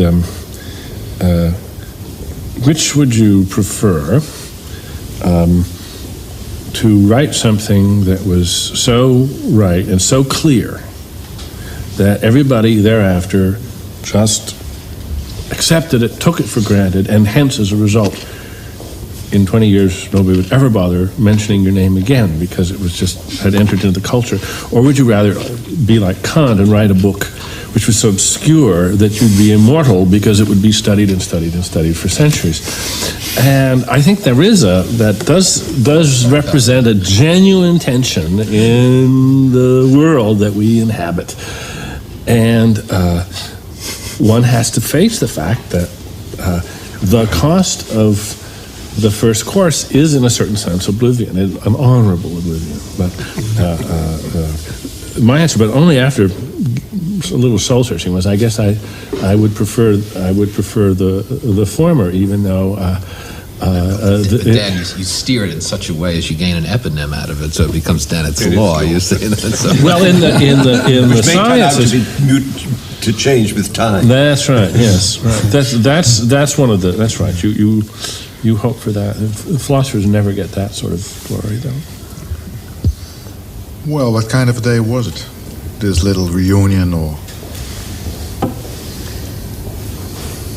Well, union would be a better word, wouldn't it? It's not a reunion in the sense. Well, it is for you, but not for. Well, for me, it's a reunion. Yes. And yeah, so. Disappointing, fascinating, illuminating. I feel we've only just started. Yes. And so to speak. So to speak.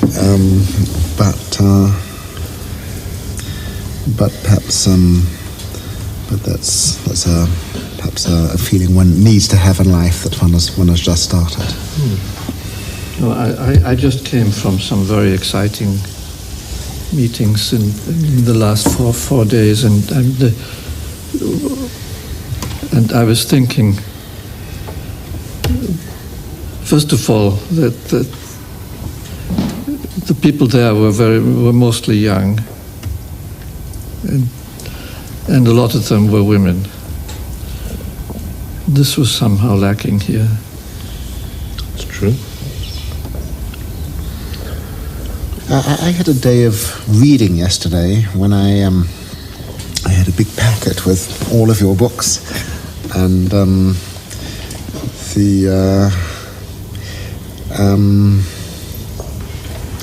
and it gave me, amongst other things, a perhaps needed sense that I don't too often have the sense of contemporaries. Maybe none of us does. But when I was reading that, and again today, I sort of suddenly got this feeling of us as contemporaries and sort of encountering the end of the 20th century in our different ways, though obviously all having to. And perhaps also all in our different ways, with some sense of as you said, with the end of modernity or modernism in sight, and some need to reach back, sort of, I don't know, before Galileo or before to the pre-Socratics or whatever. But I think we're probably all, in a sense, solitary people with solo lives, and so it's been rather exciting and unusual, I think, having the sense of contemporaneity and parallelism. But it's difficult in this situation to feel as unbuttoned as all of us presumably did in the solo phase of the operation. I mean, I do think that it does seem to me that that each of us was then free to range off and ramble after anything, whatever, and inevitably there's a certain minimal professional constraint involved in having to say things in front of colleagues who have their own good reasons, quite different from one's own, to want to leap in and qualify what you've said. No, I remember at one point one of us, I forget whom, was about to say bullshit, and then Never heard that. and then replaced it by something which Anodyne. All right. And Rupert, disappointed? No, I think it was a very... To have the space and the time, a whole day, abstracted artificially from the rest of one's normal concerns, to sit in a room where we just talk all day. This is quite a new experience for me. I don't usually sit around a table all day just talking with an endless supply of food and drink. So it's a real symposium in that sense, and I've really enjoyed it. And for me, it's a rare experience to have an entire day talking in a leisurely way. So I've also wanted to meet practically everybody here, those who I hadn't met before and those who I had. I think that's particularly important. Everybody here has written a book or an article that I have read with fascination and learned from, and so it's just extremely nice to be to have the occasion to converse with these people. I'm probably the only one who hasn't spoken on this. When Wim came and interviewed me, I accused him of being a hopeless romantic. I still would reinforce that accusation, in the sense that I think your hope was that by getting a group of people who are false modesty or reasonably competent, or at least noticed in what we do, that somehow, if we all got together and talked, the meaning of life or something deep and profound would emerge. I'm not sure it has. But then, that's what conversation is. I'm not even sure that... I think we have a false impression. It's almost like the analogy I was trying to make between the 10,000 acts of kindness and the one Hitler. We emphasize the Hitler. In a sense, what's great about Joyce and Ulysses, and it's not wrong, it's what drama has to be about most drama. Most drama is not real conversation. I mean, real conversation in drama would be inexplicably dull. Now, you're going to abstract this anyway. My one objection is that this is our modern world. It has been a wonderful conversation, but I can't forget that I'm under TV lights, which bother the hell out of me. And then there is that artificiality, which I accept because it's of the nature of the deal, so to speak. But I just think it's been a good conversation. Most parts of most conversations, no matter how interesting the people are, pretty darn dull. And tonight, as we lie on our beds, the conversations will get better and better. Yeah, that's another thing. They're remembered in retrospect. Absolutely. Think of the history of quotation, for example. Almost no major pithy quotation is true. I mean, you all understand that. The great deathbed quotes were never said. The great battlefield quotes were never said quite in that way. They're all improved later. And it's to say that you remember the snippets in a conversation. But any conversation put on the stage in toto is inexpressibly boring. I think the dullest film in the history of the world, not everybody agrees with me, some people thought it was a great film, was My Dinner with Andre. Why did I have to pay $6 to watch two people have a conversation over dinner and I didn't even get to eat? But anyway, you'll be ill. So I had a good time. Yes, if only the technology existed so that Wim could record our pillow conversations tonight. That when we no. What I'm afraid of is that once we start eating now, for instance, in a restaurant here in the neighborhood, then the real thing will happen. Of course. Yes. No, if you're a romantic, this is the real thing. Well, you said to me there aren't any peak moments. Well, I want to ask everybody of you, there aren't any peak moments. It's just endorphin rushes in your head, that's all there is, or you're smoking too much marijuana. Well, then I will ask anybody here, aren't there peak moments that you didn't expect but suddenly arose and... No, I had one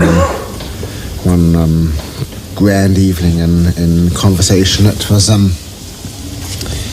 was 5 years ago when I really met Gerald Edelman for the first time.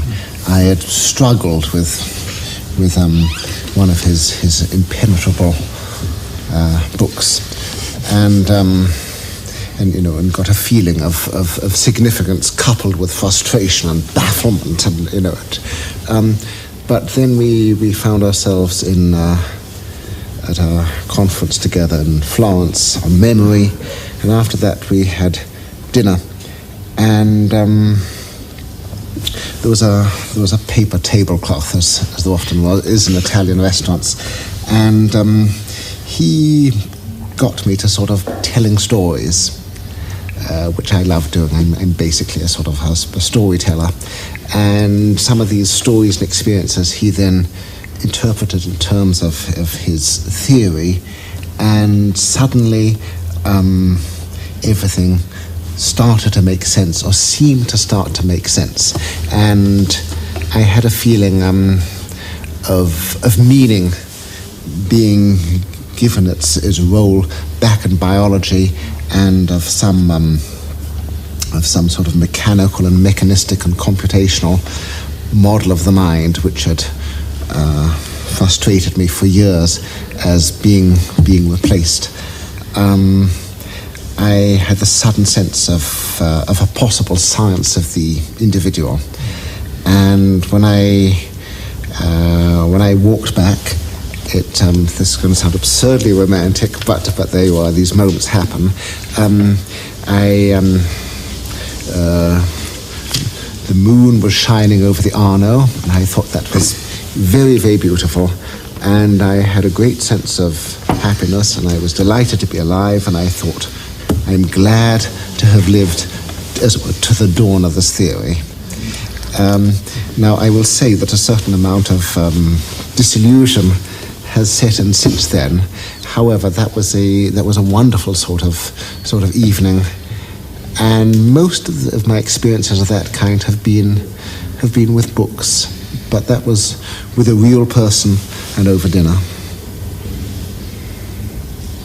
There is a wonderful chapter of Lewis Thomas where he compares conversation as being a specifically human activity, just as building nests is for the termite. Well, Dinner time? dinner time? Thank you all so much for being here. Thank you.